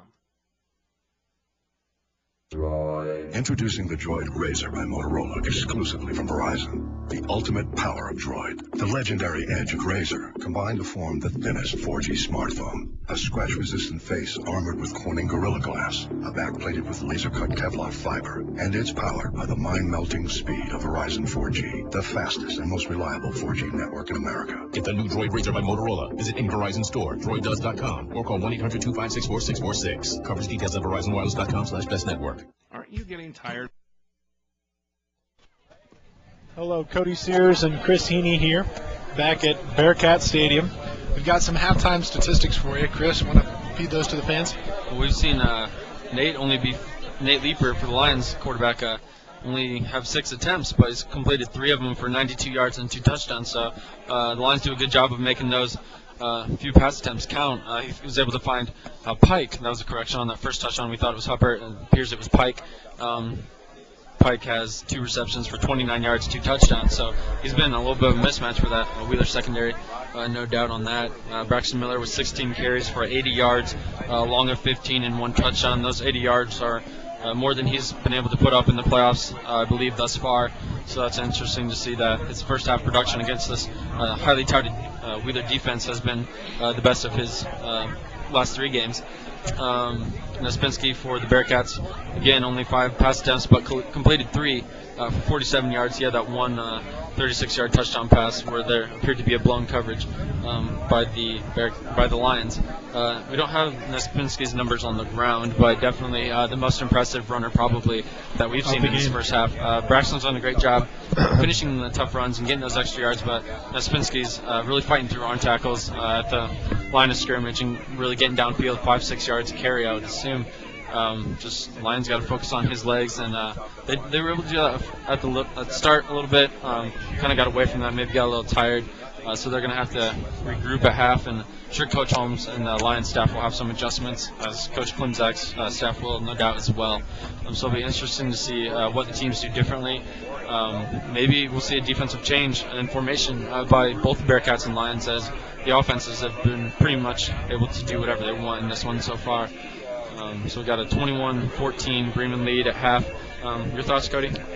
Well, yeah, it's been a great first half. A lot of offense when we thought we'd see a lot of defense. And sometimes that happens. You know, you get to this point, you know the other team so well, you've studied film all week, and you really feel like you've got a great game plan together. And they certainly have put together a great execution of their offensive game plans, both teams.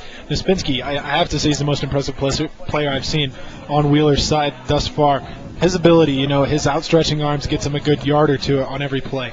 The Lions really, the second half, they got to focus on tearing at the ball, trying to get some turnovers, trying to really work at Naspinski and get him uncomfortable. Right now he's running. He looks so comfortable when he moves into the open field, and the Lions really need to start to disrupt that. Play some stonewall defense, as we like to say, at Bremen. Coach Holmes, excellent halftime adjustments. Josh Anderson in the first half of that John Glenn game rushed all over the Lions, could not slow John Glenn Falcons down. We move on to the second half, and the Lions shut him down for only 1 score. The final in that one, of course, was 35-31, I believe. 35-31 in favor of the Lions, and I expect a very similar score in this one at the way the offenses have been performing. We're going to go back to commercials here for just a short bit, and we have 5 minutes left before the second half gets underway. You're listening to BroadcastSport.net. Waiting on the internet? www should not stand for worldwide wait. 4way.net offers wireless broadband internet service with nearly 50 towers throughout St. Joseph, Southern Elkhart, Marshall, Kosciuszko, and Fulton counties. Now you too can surf the web like your friends for as little as $49 per month. 4way can deliver the internet at speeds of up to 3 megabytes per second and beyond. Contact 4way.net at 574-277-7720 for an up-to-date status for your area. If you are in an area that you feel may benefit from their service, let them know. Visit their website at www.4way.net. Service One Professional Group of Elkhart provides complete electrical and mechanical services to industrial, commercial, and institutional clients throughout northern Indiana and southwest Michigan. Since 2005, their team has excelled at maintaining to perform their services with integrity and professionalism. This commitment has made them able to build and maintain solid relationships with their customers. With project scopes ranging from construction to technological advances, Service One Professional Group can complete the job from the design stage to the startup. To learn more about Service One Professional Group, call them at 574-522-5651 or visit their website at serviceonegroup.com. Community Business Equipment of Bremen and Napanee is a local business providing jobs and supporting nonprofit organization in our area. They live, shop, work, and play locally, supporting local business along beside you for the benefit of our community. Community Business Equipment will offer you everyday low prices on office supplies, furniture, equipment, janitorial, and break room supplies, along with specialty items such as rubber stamps, signs, custom forms, and much more. Their factory-trained service department offers service on all kinds of office equipment, from a small desktop calculator to your 80-page-per-minute copy machine and everything in between. Stop in Bremen or Napanee and visit their website at www.communitybusinessequipment.com. Walters Auto Sales in Elkhart is a family-owned and operated dealership that has been in business since 1975. Over the last 34 years, we have provided thousands of customers quality pre-owned vehicles at wholesale prices. All of our cars are new car dealer trade-ins, lease cars, or local trade-ins. Only the best for our customers, and a free Carfax report is available on any car by request. Call Walters Sales Office at 970-1360 or the Service Department at 293-1707 or visit their website at walters1975.com. It's a struggle. Don't try it alone. It's a battle from beginning to end. Applying for disability on your own? It's not easy. The Davis Disability Group put us on your side.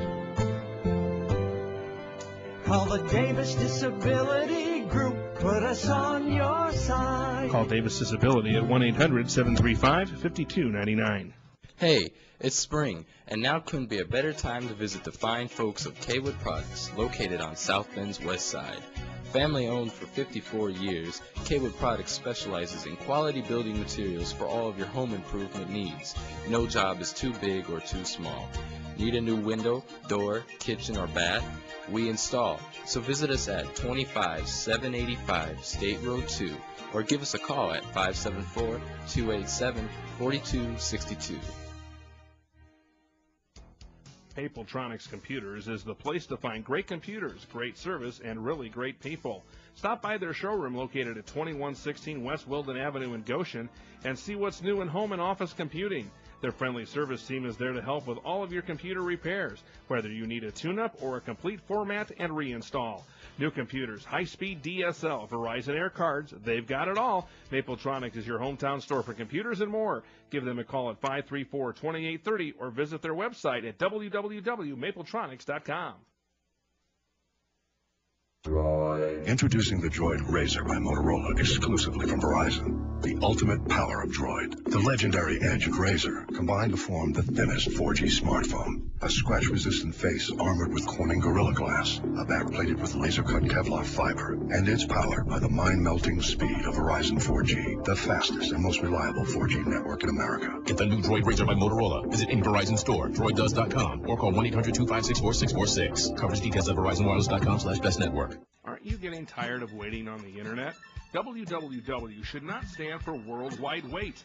4way.net offers wireless broadband internet service with nearly 50 towers throughout St. Joseph, Southern Elkhart, Marshall, Kosciuszko, and Fulton counties. Now you too can surf the web like your friends for as little as $49 per month.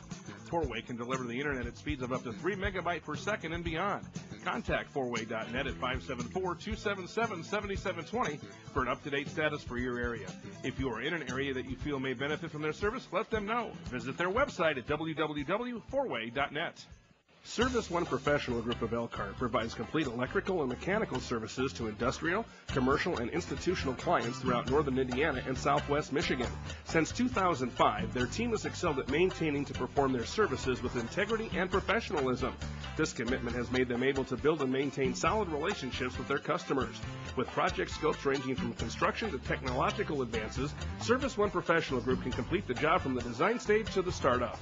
To learn more about Service One Professional Group, call them at 574-522-5651 or visit their website at serviceonegroup.com. Community Business Equipment of Bremen and Napanee is a local business providing jobs and supporting nonprofit organization in our area. They live, shop, work, and play locally, supporting local business along beside you for the benefit of our community. Community Business Equipment will offer you everyday low prices on office supplies, furniture, equipment, janitorial, and break room supplies, along with specialty items such as rubber stamps, signs, custom forms, and much more. Their factory-trained service department offers service on all kinds of office equipment, from a small desktop calculator to your 80-page per minute copy machine and everything in between. Stop in Bremen or Napanee and visit their website at www.communitybusinessequipment.com. We're back here at Bearcat Stadium. You're taking a look at the Bremen Lions fans over there, bracing the wind and the other conditions. They're all bundled up, but hoping for a big Lions victory to send them to semi-state, where, as things lie right now, they would most likely face off with a very good Fort Wayne Lures ball club. They're winning 24-7 at the half against Tipton right now. What are your thoughts on Lures, Chris? They're a very good ball club, obviously. They've been good for quite some time now, kind of the powerhouse of Fort Wayne. Between all those schools, they play 5 and 4A schools pretty much all year from Fort Wayne and are able to handle them relatively easy. So tough matchup for anyone, no doubt, in 2A, let alone possibly 3 and 4A, 5A teams. So definitely probably the favorite from the get-go of the season to win the 2A state title. But, I mean, we saw Andreland go down to these Wheeler Bearcats in a crazy, great game week 1 in Wheeler sectional. And, I mean, anything can happen. This is the playoffs. Teams can turn the ball over, and things can get shaken up. So, I mean, anyone can beat anybody. This game's still up for grabs, clearly. Yep. So, going into the half, we have the score here from Bremen. It is 21-14. From Wheeler. Sorry about that, from Wheeler. The Lions are leading. They will receive to start the second half. We'll see if the Wheeler comes out with a little Bearcat trickery. Maybe try for a pooch kick, something like that. We already know that their kicker has a boot, and he can knock the ball right into the end zone, but we also know that he's not always perfect. You know, he did get that one out of bounds there right before the half, giving the Lions great field position, which might have been one of the bigger factors in them driving down and getting that score just before the half. Yeah, you talked about Wheeler's coach maybe trying to go with some trickery, but we haven't highlighted too much the relationship between Coach Holmes of Bremen and Coach Klimzak from Wheeler. Coach Klimzak actually played for Coach Holmes at South Central, and Holmes actually had his first undefeated season there and is now in the midst of a second undefeated season, regular season, and matching up with one of his former players. So they definitely know each other very well, have stayed in touch over the years. I believe Wheeler's offensive coordinator is also one of the Klimzak brothers, and Holmes is familiar with him as well. So it's going to be interesting to see how well they can guess each other's chess moves in the second half. It certainly has been a chess match in the first half. The Lions making adjustments, the Bearcats making adjustments, and we're about to find out here which team, made the kind of adjustments that you need to have success in a game like this. You know, one team is really going to get a stop here in the second half, and that's going to dictate how the second half turns out. We do have another score, an interesting local score. Penn and Crown Point, they're tied at 3 in the third quarter. The undefeated Penn Kingsmen, the area favorite to continue on this week. They are playing a big game at home. We wish them the best over there at Giesman Field. Sam Laydig in that Gold Rush defense, or Wild Bunch defense, seem to be doing a pretty good job with Crown Point, limiting them to 3 points. That Gold Rush offense for the Kingsmen struggling a little bit, only putting up 3 points thus far. So rooting for Penn in that one, and we'll see where that one goes. All right, so the Wheeler Bearcats will kick off to start the second half. Number 9, the kicker. We've said his name multiple times, Gavin Voss. He is a senior. You will start the second half off with a bang. Again, we apologize for the pom-poms. It's tough to quench the spirit of these Wheeler Bearcat fans. That one deep into the end zone. The ball will be spotted at the 20-yard line for the Lions to get the drive going. Important to continue to impose their will on offense here in the second half. They've got a great opportunity to do that, getting the ball right out of the gun. Definitely send a message here with this first drive. Choose some clock. Go up by 2 scores would do volumes for this team, for their confidence. But Wheeler's looking to stop that. Haven't been able to stop Lions yet. Lions are 3 for 3. Been very efficient on their drives. So Wheeler's looking to maybe utilize those halftime adjustments that were no doubt made by Coach Klimczak. Lions offensive line runs up to the ball. They look confident, and they should be. They've dominated the defensive line of the Bearcats for most of the evening. So, Lieber under center. Here's the snap. The handoff to Miller. Left side. He's breaking into open space. Evades one. He's got a lot of room. And he's taken down by the safety at the 40-yard line. A good run of 20 yards. That's what we talk about. He just needs a seam. He does need a seam. Got some great blocks from his line on that one. Nepper was getting downfield, getting on those linebackers, opening up some holes. That looks to have put Braxton just around the 100-yard mark. Just the first drive of the third quarter. So, very good game so far for Braxton Miller and that big Bremen offensive line. Braxton Miller, one of the big players in this game. We've seen a lot of them today. Nate Leeper under center. It's that I formation. Here's yet another give to Miller, and he's running straight through the line. One spin move, evades another tackle. He's out across the 40 down to about the 35. Braxton Miller, wow. I mean, he's just, like we talk about, imposing your will on a defense. This guy is taking over the game in the second half. Braxton looks motivated, no doubt. Some words were said by Coach Holmes at the half to get these boys fired up again. Although it is the regionals, these boys are motivated from the start of kickoff to the end of the fourth. But Braxton looks very good to start the second half. So the Lions continue to drive. 2 plays, 2 first downs, and they've gone from their own 20 to their opponent's 35-yard line. Here's the give yet again to Miller. This time he runs right into the defense of the Wheeler Bearcats. Maybe a gain of inches, possibly one on the play.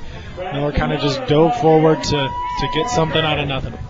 Give a shout out to former Bremen quarterback Rob Zellweger, tuning in from his home in Indianapolis. No doubt cheering on the Lions with everything he's got. Good to hear from Robbie Z tonight. 2nd and 9. Ball at the 34-yard line. It's the third quarter now. Clock under 11 minutes to play.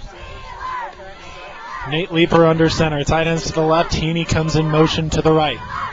Here's the snap. It's a pitch to the left, and Miller's got room. He's out across the 30, out to the 20, the 10, and the Lions have done it again. Braxton Miller has been all over the Bearcat defense. They have no answer for this young man. Clearly a result of some great halftime adjustments by Coach Holmes. Saw something maybe that the guys in the booth pointed out, some gaping holes in that Wheeler defense. Braxton's doing a good job breaking that early tackle, getting the second level, and when he gets there, it's tough to catch up to Braxton from behind. You're not going to nick his ankles and get him down. You really got to wrap him up, and when he gets in that secondary, it usually spells trouble for the defense. Braxton Miller adds another highlight reel run to his resume, and the Lions have taken a 27-14 advantage in the extra point yet again by Schlarb out of the hold of Benjamin Heaney. Here's the snap. Ball is set. Kick is up, and the kick is good. The Lions get a huge score out of the half. That was only 4 plays, I believe. Yeah. It took the Lions to go 80 yards all on the ground, and they just chugged right down the field on the Wheeler Bearcats, and now there's no doubt Wheeler has to answer that. Wheeler must come out and respond to that impressive drive. Bremen definitely looks like the more motivated team coming out of the half. There's still tons of time in this game. Wheeler with that offense that we've seen, and of course their defense, you'd think they might get a stop at some point tonight, get their offense another chance. So Bremen can't let up at this point. Wheeler's got a very good offense. Definitely got to stop Naspinski on the ground. He's been a real problem for the Lions tacklers thus far. So look to Coach Klimczak maybe to go a little bit more to Robert Hurd, get him in space. He's probably the best athlete out on the field potentially. So you would think they would utilize him a little bit more, find some creative ways to get him the ball, let him try to create some magic. We've talked time and time again this season that Coach Holmes has some creative kickoff strategies. You see that all the guys are up for the orange. They are all staring down Braxton Miller, not about to give up something cheap here. Miller kicks off deep. It's fielded by number 22. He's going to return. Gets all the way out to the 20. He gets past the 20, but he is met hard by, it looked like, was that Ethan Pike possibly out there? It's tough to judge from this sideline, but man, the Lions defense comes out hitting. We'll see if they can do it with Nispinski on the field. Tell you, Pike's had a whale of a season this year, especially this game. He's already got 2 touchdowns, and his first regional game did not play last year, more of a basketball star at Bremen, but decided to play and has definitely been a huge asset to Coach Holmes and the Lions offense and special teams as well. Well, it is 28-14 here, but the score over at Fort Wayne Lures now up to 30-7 in favor of the Lures Knights. Nispinski is going to keep it himself on the first play, getting all the way out to the sideline, ripped down on the play. Big tackle, but another big run for Nispinski. He's done a great job tonight getting into the open field and running at will on this Lions defense. So the Lions come out not able to answer that quite yet, but we'll see how the rest of this drive goes. The no huddle. They're going to get set and go right at it again here. Nispinski from the shotgun. Tailback to the right, wing back right. 2 wide receivers out both directions. Nispinski running the option to the right. He is met behind the line, but he's able to evade yet another pair of Bremen tacklers. It's going to be a first down for the Wheeler Bearcats. It does appear to be someone a little slow to get up for the Bearcats. Was that Nispinski right there? He's up. He is limping a bit. Lions starting to get at that ankle maybe. Definitely carried the load for this team thus far, taking a lot of shots from this Bremen defense. Would not be surprised if Klimzak gives the ball off to a back here. We got a man in motion to the left. That's the tight end, number 16. The ball is snapped, and it is indeed given away to number 22, who jumps over one tackler. They had some good stuff in the backfield. They had some guys back there, but he's able to jump over one, evade one tackler, and get a good gain on that play. That's some creative running there by number 22. That's Derek Hartwig, the junior tailback there. He's a small guy, but he's a sneaky one. 5'7", knows how to move around the field. Much like Nepper for the Lions. Absolutely, I can see that comparison. So, second and a good 5 yards to go. It's given to the right side. He's running straight ahead as Abril. And he's going to have enough for a first down. A good 6-7 yard gain there. And the Wheeler Bearcats starting to give the ball to players other than Nispinski, and it's starting to pay off. No huddle offense. Ball is set. The officials back off, and here we go again. Ball is snapped. Nispinski tries to hand off, but he does not. He keeps it himself. He's only going to get about 2 yards on the play. Could be a little bit of a triple option there for Nispinski. He rode the option read with the fullback and saw the end crash, so he pulled it out and was able to pick up a few yards himself. Yeah, Nispinski there was a little bit of confusion in the backfield as to who was going to get that ball. Fullback wanted it. He was not about to give it up. He still didn't look like he was going to get much, but he's still able to get 2 on a play where he didn't look like he should have gotten anything. So here's the shotgun snap. It's handed off up the middle to Abril. He's got room to run. The arm tackle once again dodged, taken down by Ben Heaney, who's the cornerback on the far side. That will once again move the chains. I'll tell you what, you haven't seen a lot of holding penalties. It's been a fairly clean game. That first drive for Wheeler stalled out. But other than that, they've really moved the ball pretty well. Yeah, we saw that one penalty, that pass interference penalty, which we thought might have been a little questionable. But besides that, you're right, the first drive, it's been a clean game. Here's the snap. Nispinski taking off right side, and he is taken down by his heels yet again. He's going to get a decent gain on that option.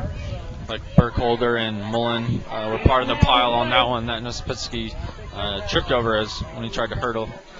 Good 3 yards, and that's all he really needs at this point. He's moving the ball right down the field for the Bearcats. Second and a good 7 yards to go. 7 minutes, 45 seconds left in the third quarter.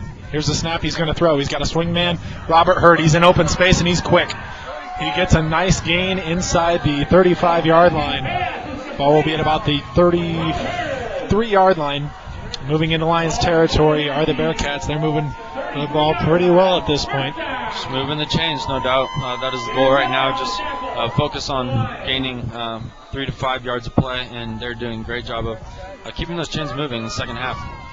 Nispinski makes a man move in motion. He's going to roll right into yet another pass play. He throws into the flats, and Gore, possibly Stevenson with the catch. Looked like Stevenson.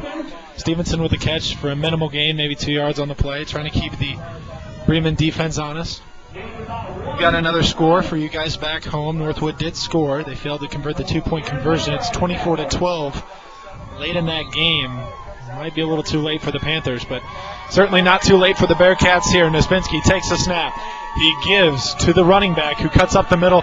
Very patient running game as he is taken down at about the 25-yard line there. Very good backs at just waiting till the hole develops. It's not there initially, but they're good at just patiently waiting till it does. Some of those smaller backs, such as Hurd, like you just mentioned, hiding behind those bigger linemen for the Wheeler Bearcats, just feeling out where they're going, analyzing the Bremen defense, and making some really good cuts off their linemen. It's been a great first half, and this second half has been just as exciting. Offensive football at its finest. Nispinski in the shotgun. He's got Hurd to his right.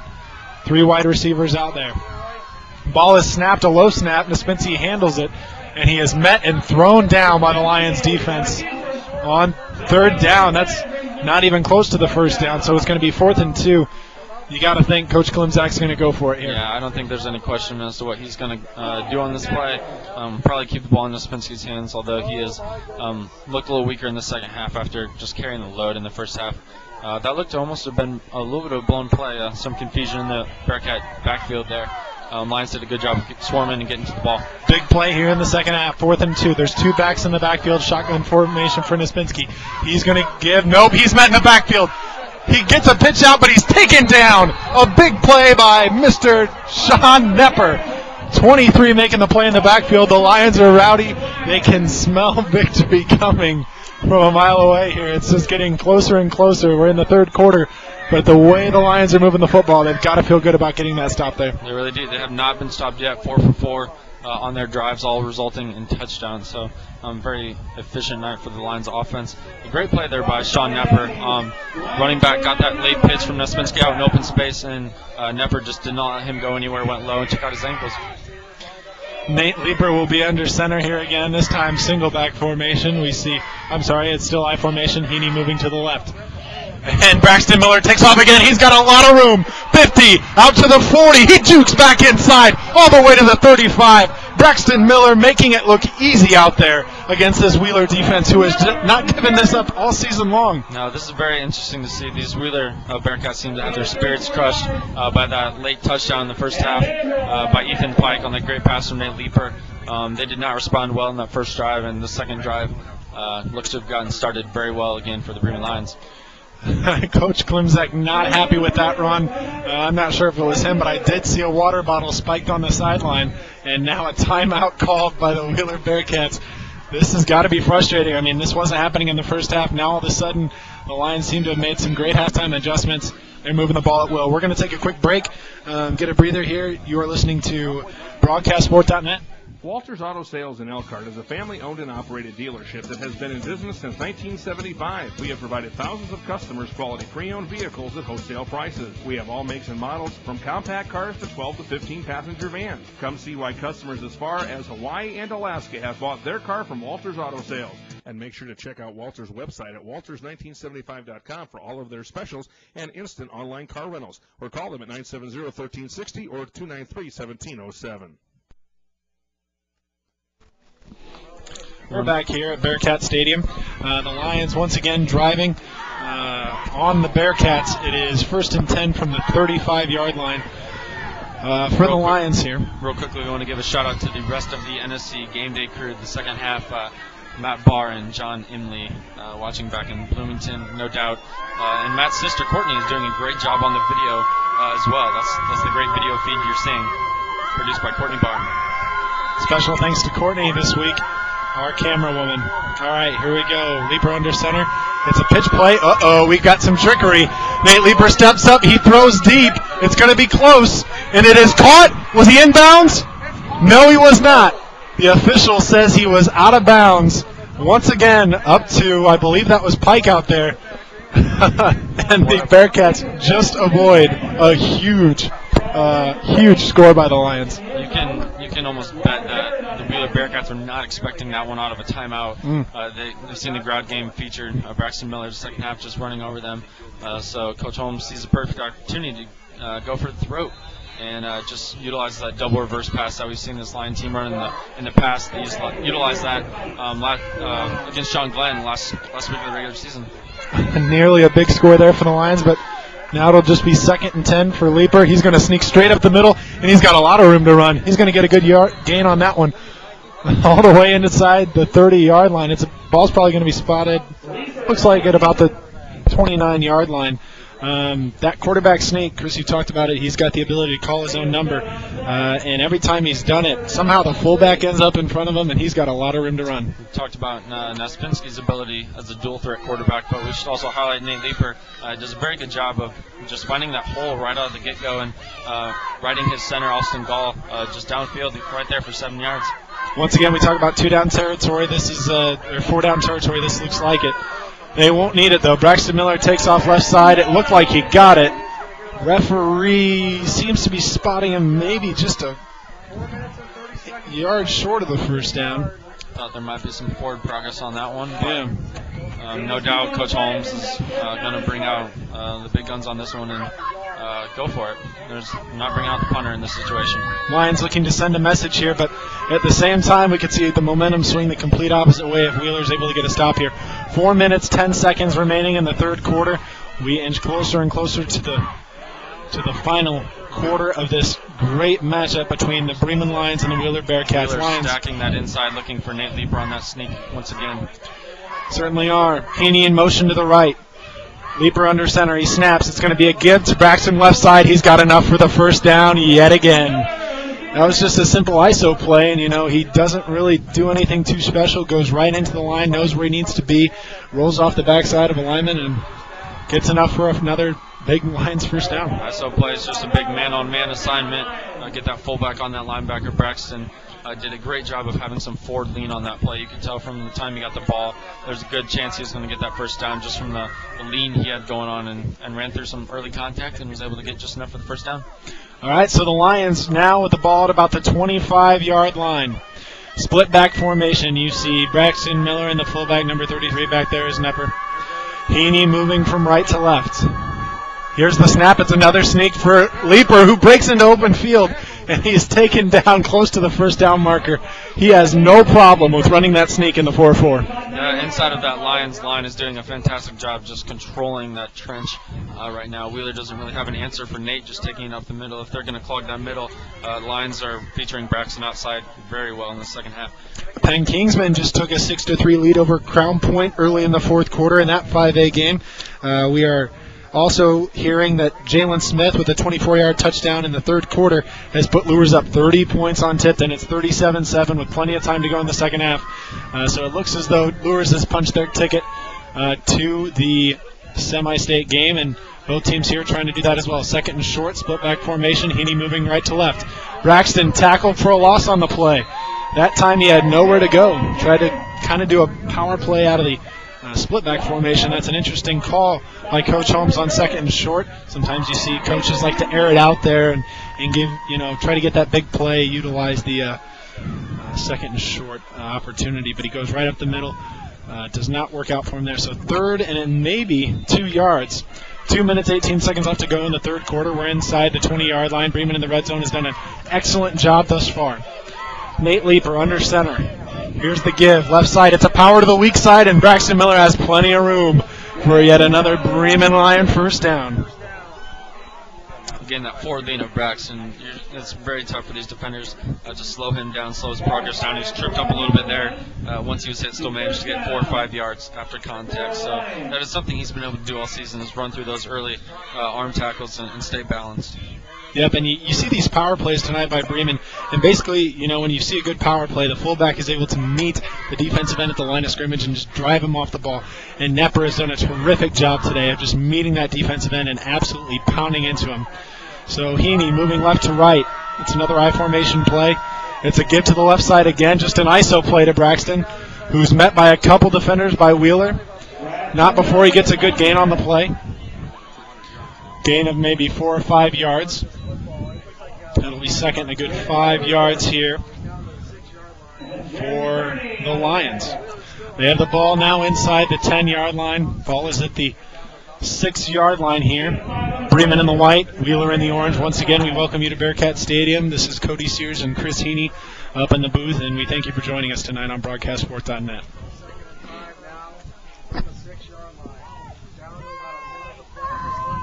play clock almost at 10, as you can see there in the picture. Down to 8, 7. Leaper well aware of that. Tight end right. Got the wishbone formation in now. Here's the give to Braxton. He takes it up the middle, halted in the backfield, kind of spins off, goes back around. Not a whole lot of room to run on that one, but the clock continues to roll. We're under a minute now left here in the third quarter. Sammy Bola makes the tackle there for the Bearcats. It'll be third down now for the Lions, ball at the 5. And actually the ball is at the 6. It appears that the first down marker is at the 1 yard line, so we'll see. The game clock might actually run out just before the play clock in this one, so we'll see if Breeman decides to snap it. Nate Leaper looks to the sideline. He looks like he's just going to let this clock roll. Lions look up. Leaper steps back to let the official know they will roll out the clock here in the third quarter. When we rejoin you, we will begin the fourth quarter of action here at Bearcat Stadium. The Lions a quarter away from semi-state. You're listening to BroadcastSport.net. It's a struggle. Don't try it alone. It's a battle from beginning to end. Applying for disability on your own? It's not easy. The Davis Disability Group put us on your side. Call the Davis Disability Group. Put us on your side. Call Davis Disability at 1-800-735-5299. Spring has sprung. Now is the time to get things done. Need a little home improvement? How about a new roof? Or maybe a deck for summer fun?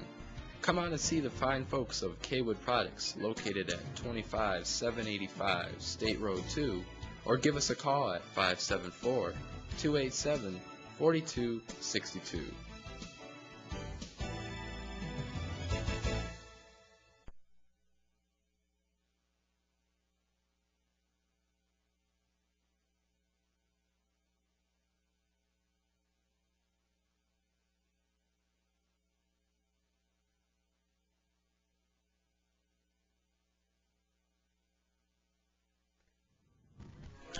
We're back here at Bearcat Stadium. Start of the fourth quarter. Chris, what are your thoughts on what we've seen so far through 3 quarters of action here in a great regional championship game? Well, I think we saw a pretty evenly matched quarter and a half to start the game. Then we saw the Lions end with that huge play with just a few seconds remaining in the first half. That gave them some huge momentum as they were the receiving team in the second half. And they're 4 for 4 on offense, scoring a touchdown on every drive so far. So they've been extremely efficient and haven't turned the ball over, not too many flags. So it's been a really clean game for the Bremen offense this far. Offense, the name of the game for both teams, and here we go again. 3rd and 5, need to get to the 1 yard line. Leaper under center. The big formation in the backfield. It's a handoff. Nope, play fake. He's got a man open. It's Huppert. And was he in? No, he's just short of the goal line. Very, very close call there. The official said he went just out before he was able to stretch that ball over the pylon. Very close call from this angle. But the Lions do get a big first down and now can continue to run that clock. Ball at the 1 yard line. Lions to get that big score, make this a 3-score game here in the fourth quarter. Huppert did a nice job reeling that one in. A good play action call there by Coach Holmes.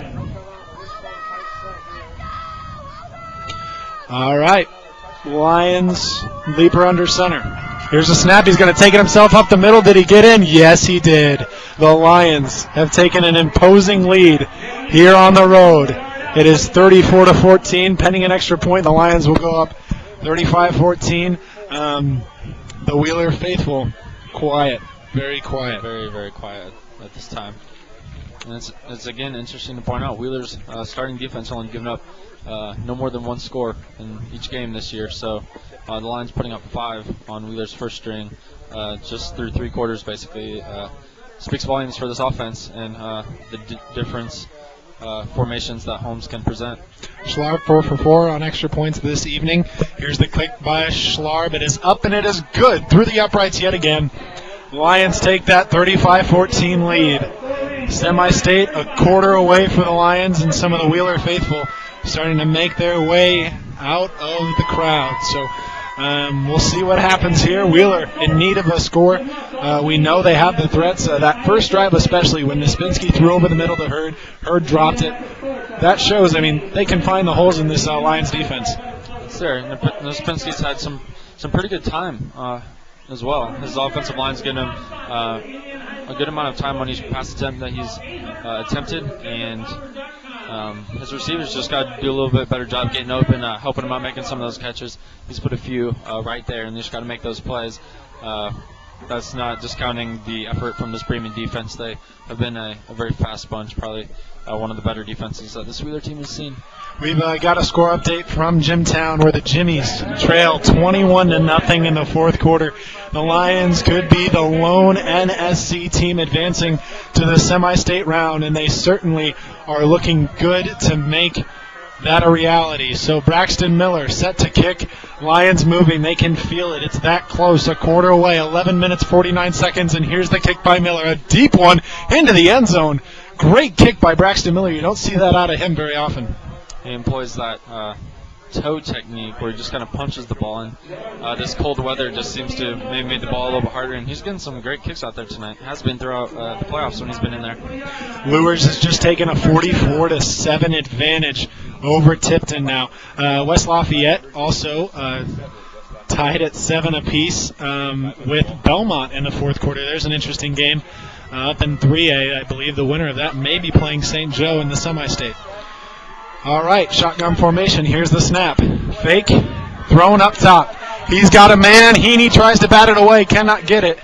But number 9, I believe that's the kicker, Voss, tries to come up with it and is unable to make the play. Nice job by Heaney just getting in the receiver's line of vision, unable to make the play. Again, Nispinski with some good time back there, able to survey the field and put up a pretty good ball, honestly. But again, good defense by Heaney on that play.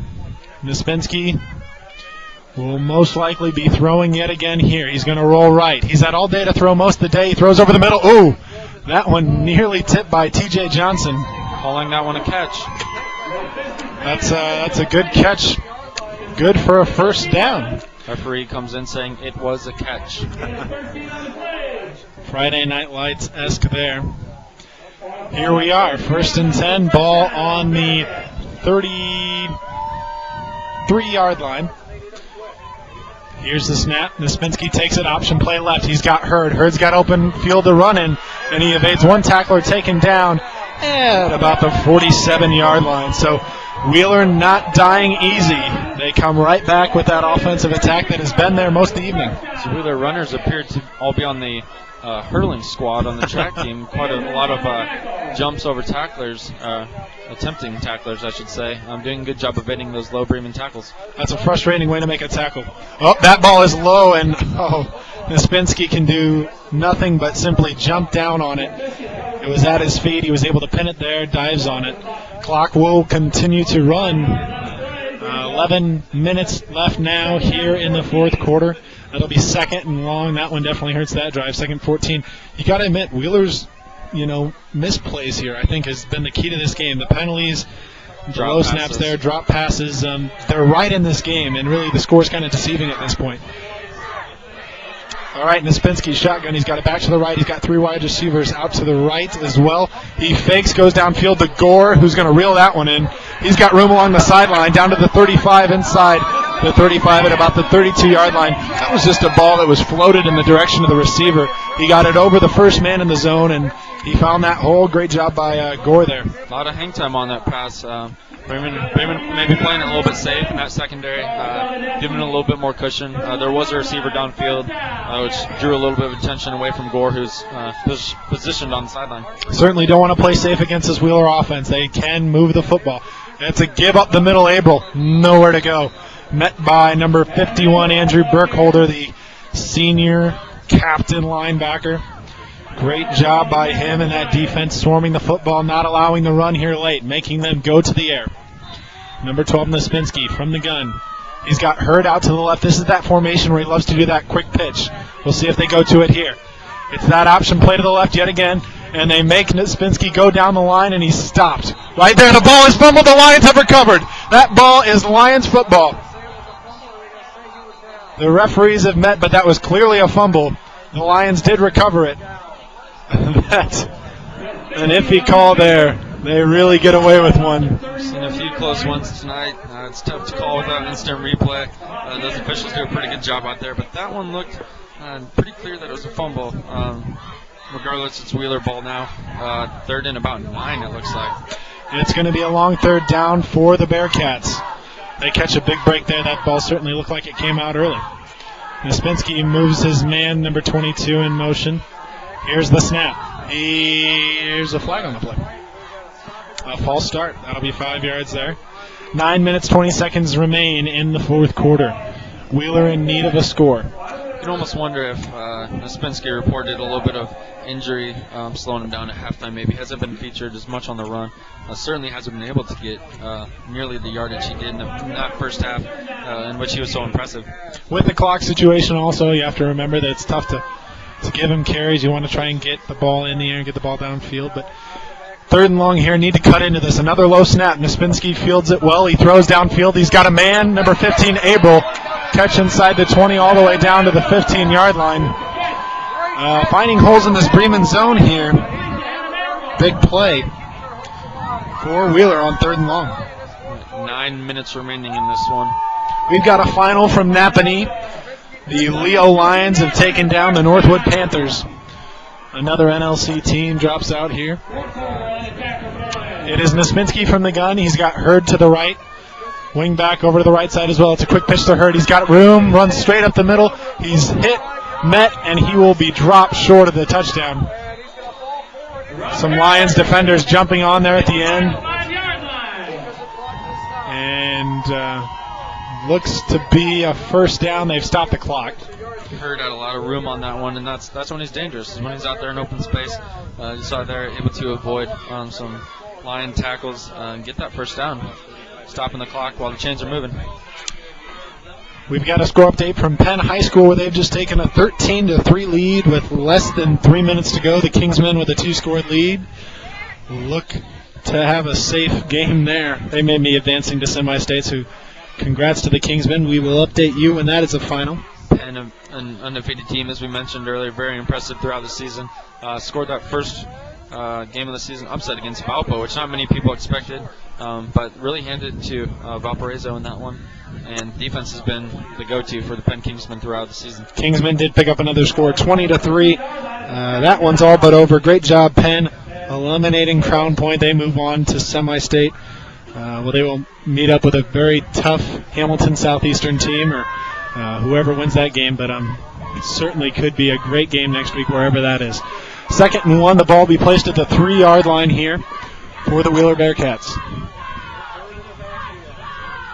Hurd in the backfield to the right. Abril is on the line. He's the tight end. You've got 2 wide receivers left and go out right for the Bearcats. Here's the snap. He runs right. He is met at the line. Did he get in?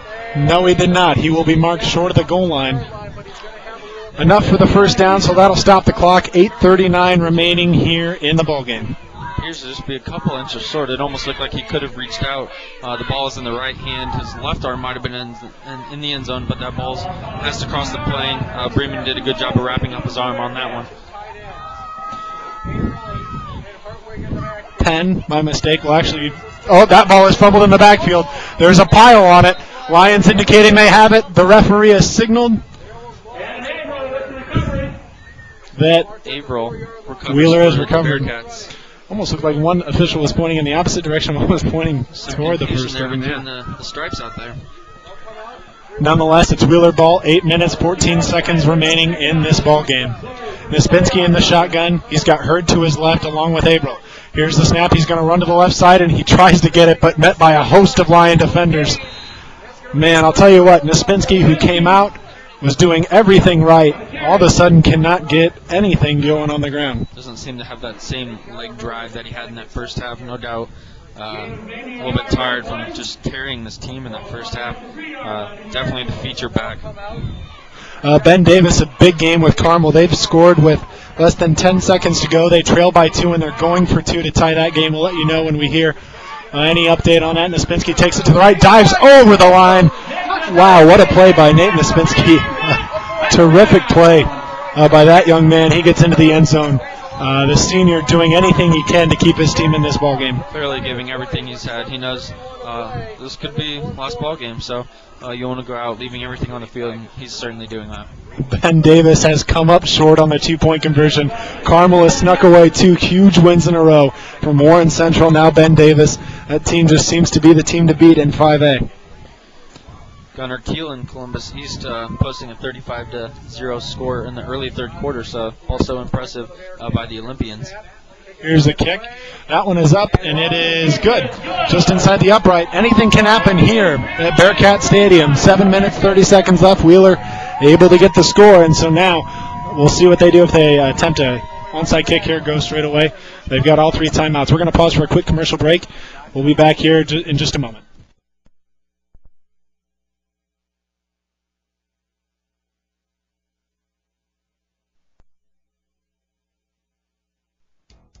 Mapletronics Computers is the place to find great computers, great service, and really great people. Stop by their showroom located at 2116 West Wilden Avenue in Goshen and see what's new in home and office computing.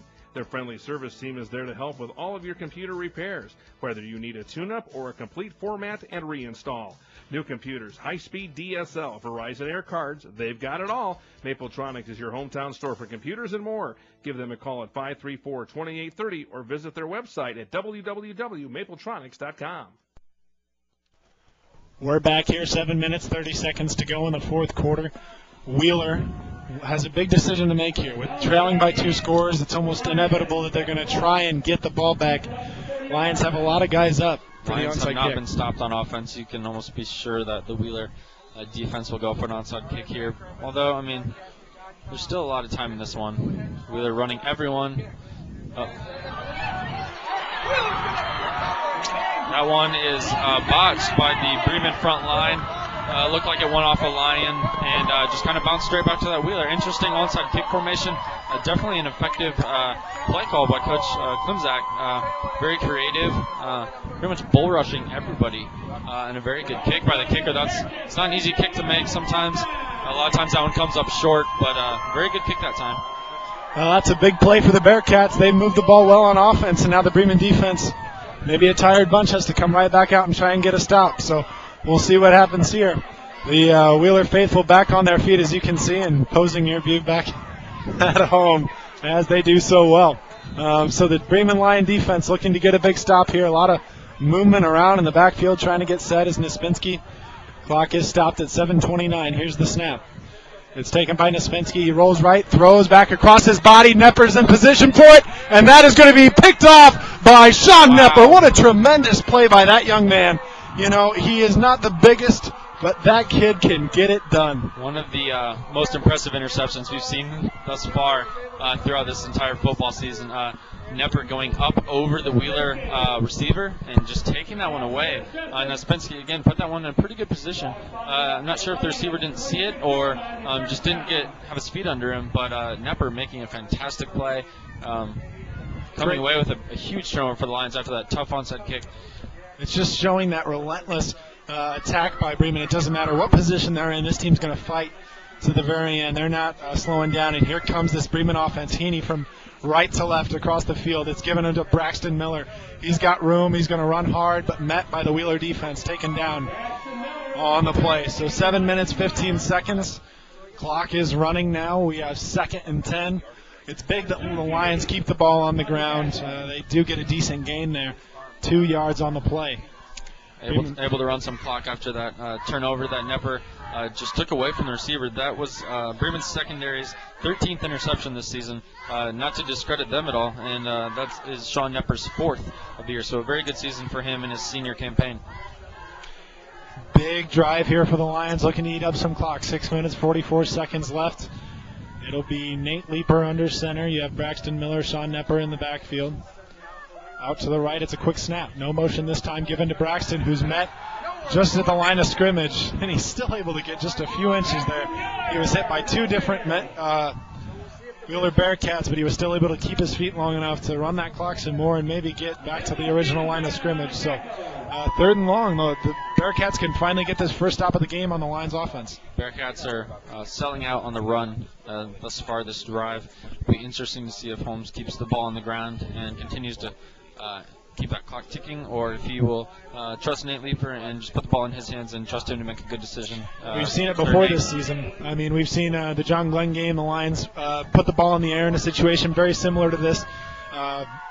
Coach Holmes is a very matchup, noteworthy coach. He knows if they're bringing too many.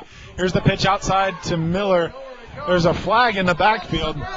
They are ruling the ball down. Some people had said the ball was loose. We'll see what the call in the backfield is. Face mask would be great here, Chris. Would be a nice call. Instead, a block in the back. Interesting call. Usually in the neutral zone, they don't tend to call those sort of things. Must have seen something we did not. Yeah. Zebras 5 up in minutes, there 38 close. seconds remaining here in the 4th quarter. Penalty was declined by Coach Klimzak. Giving the Wheeler defense their first stop of the Lions after 3.5 quarters of play. We'll see if the clock continues to run here after the penalty. We're unsure of whether or not that will happen. Should start up again. Does not. Is dead ball. There it goes. Okay. Referee wound it. Once again.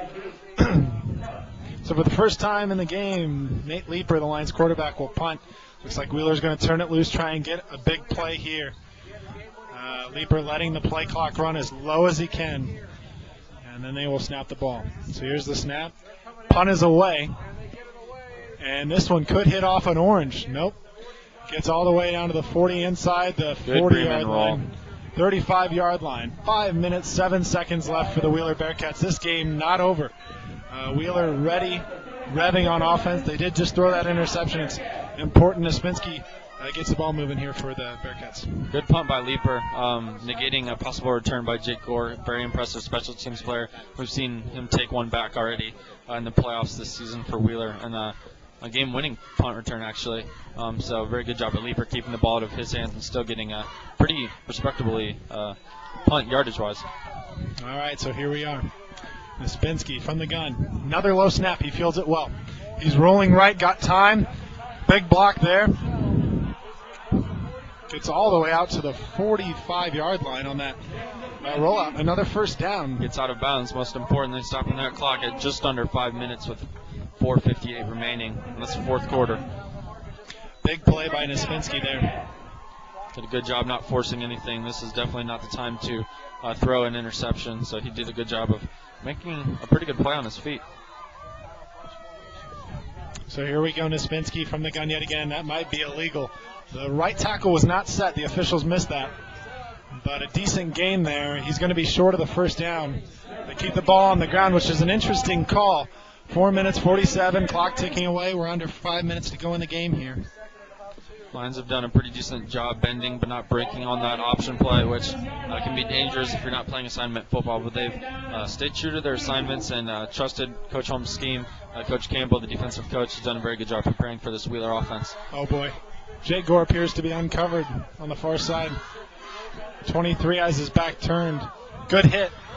Held up, and just enough. He got the first down there, as heard. First down, 4:18 left to go in the ballgame. Good job by Jared Miller, just hanging on there, waiting for Tyler Johnson to get in there and make a little team tackle there. It is a first down for Wheeler, though. Slow to move the chains. This is the chain gang struggling a little bit here to get it set.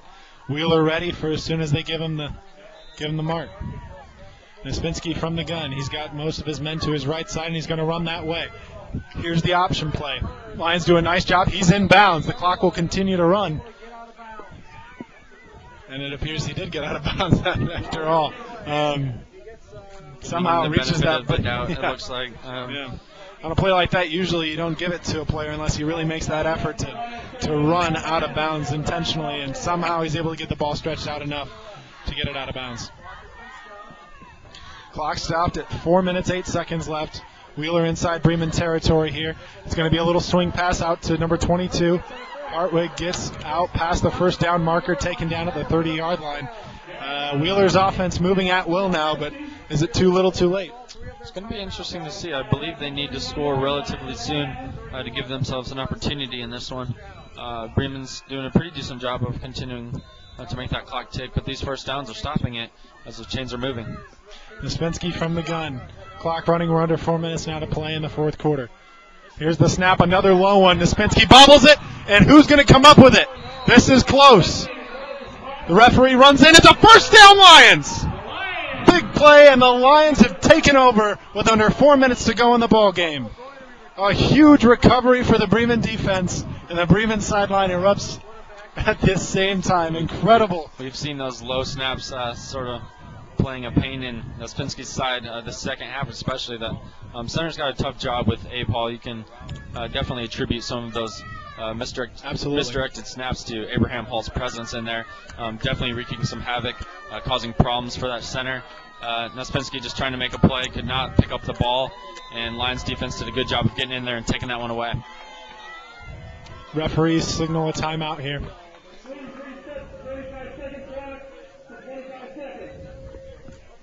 They will reset the play clock to 25 seconds. The Lions here, it's key to hold on to the football. The Wheeler defense, we know they are a scrappy bunch. They can certainly rip a ball away here, and this game could be right back in the other direction. So Lions need to take care of the football here. I formation, it's a give to Miller in the backfield, and he is met hard by number 42 in the backfield. That is Corey Curtis, the senior linebacker. Hard tackle on the play, but the importance, we hold on to the football. The clock continues to roll. Wheeler's defense has produced 5 touchdowns themselves this year. That is huge. Shout out to Tyler Hurd watching the game in Bloomington, Indiana. One of the biggest Bremen fans we've seen around those parts, for sure. It's a shame that his high school had to take off. And were they were plaid, I think. Yeah, the Highlanders, I believe. Here's the give up the middle by Nepper. He's got a lot of room to roll, and that guy just tumbles all the way down to about a yard short of the first down marker.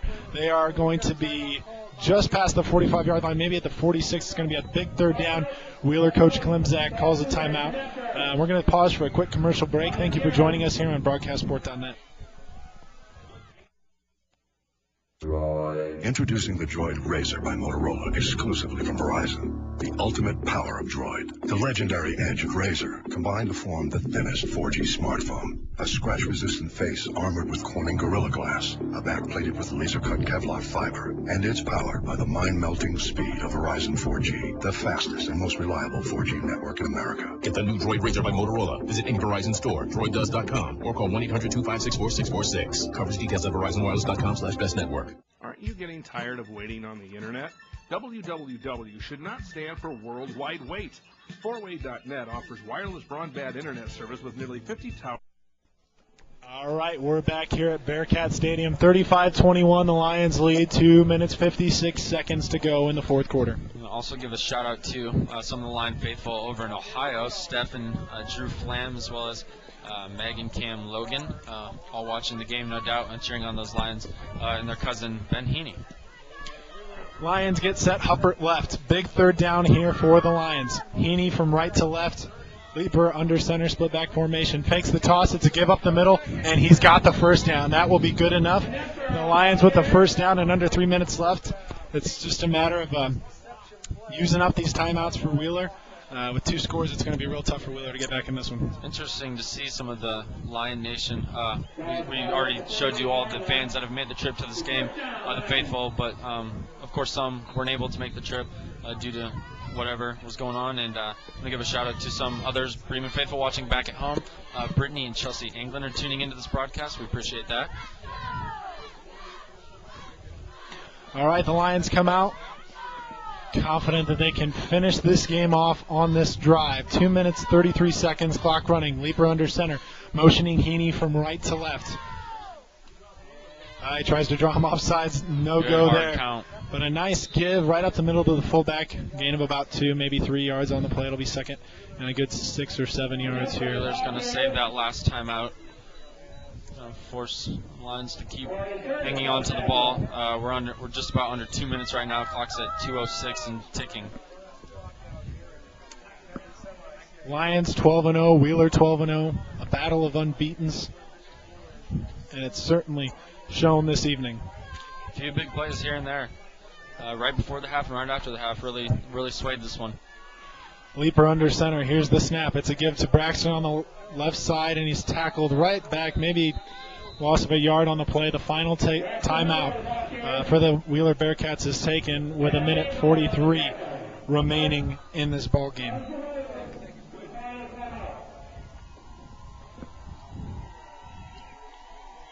You just got to ask your players to give all they can at this point. With 1:43 remaining, they've certainly shown a ton of effort on both sides of the ball, Bremen and Wheeler tonight. Bremen up by 2 scores, obviously, right now with 1:43 remaining. But Wheeler has fought to the very end in this one, and I'm sure Coach Klumzak's just asking them to give a little bit more to empty the tank in this one. A final, Fort Wayne Snyder defeats Hamilton Southeast 38-21. That'll be the matchup for the Kingsmen. Should be a very good game there. John Nelson, Fort Wayne Snyder finishes with 220 yards rushing, 4 touchdowns. A big win for Snyder. Yet another Fort Wayne school advancing to a semi-state. So here we are, 1:43 left. The Lions have a chance here to get one more running play. Keep the ball on the ground, keep this clock grinding. Nate Leaper with 2 backs in the backfield. Heaney from left to right. Ball is snapped. It's a fake pitch. He's going to throw. He's got Huppert wide open, and he is on his way. 30, up to the 25, the 20. Tackled inside the 20, and we've seen it before. When you come up on the run, the Lions find a way to get the ball over the linebackers into the hands of the waiting tight end, Mitch Huppert. Holmes is not afraid to roll the dice. We've seen that throughout the season. Huppert provides an amazing target for Nate Leaper. Hands are fantastic, and he does a great job of positioning his body in front of the defender for this catch, as you can see, as you saw in that last play. And that just shows the trust that Holmes has in these players to go and keep the clock ticking. Lions come out in their favorite formation, the victory formation. The Lions leading 35-21 with the clock under 2 minutes to go. It is a matter of kneeling this one out. The Lions are headed to the semi-state. Fort Wayne Lures awaits them next week. But as for tonight, they're going to celebrate the school's first regional title in quite some time. And this is a big one. This is a big one. I know that these players are looking forward to celebrating with all the faithful fans. And right now they're congratulating all the fans for the effort and following that they've shown them throughout the season. A very good crowd here from the Lions, utilizing those 3 extra sets of bleachers that Wheeler brought in for this one. We want to thank the Wheeler fans. They've been very welcoming here to the stadium. It's been a great atmosphere. You see them rise to their feet, cheering on their team. What a great season, 12-0 signature wins over teams like Andrea and Rensselaer. A sectional got over title. The sectional championship hump that has been hounding them for the last couple seasons. So great season for the Bearcats, no doubt. The ball will be spotted. We'll see if the Lions have to run another play. They may not, and they will not. That was the final play. The Bremen Lions, your 2011 regional champions. Congratulations to the Bremen Lions as they run out on the field. It's got to feel good, Chris. You can only imagine what that feels like.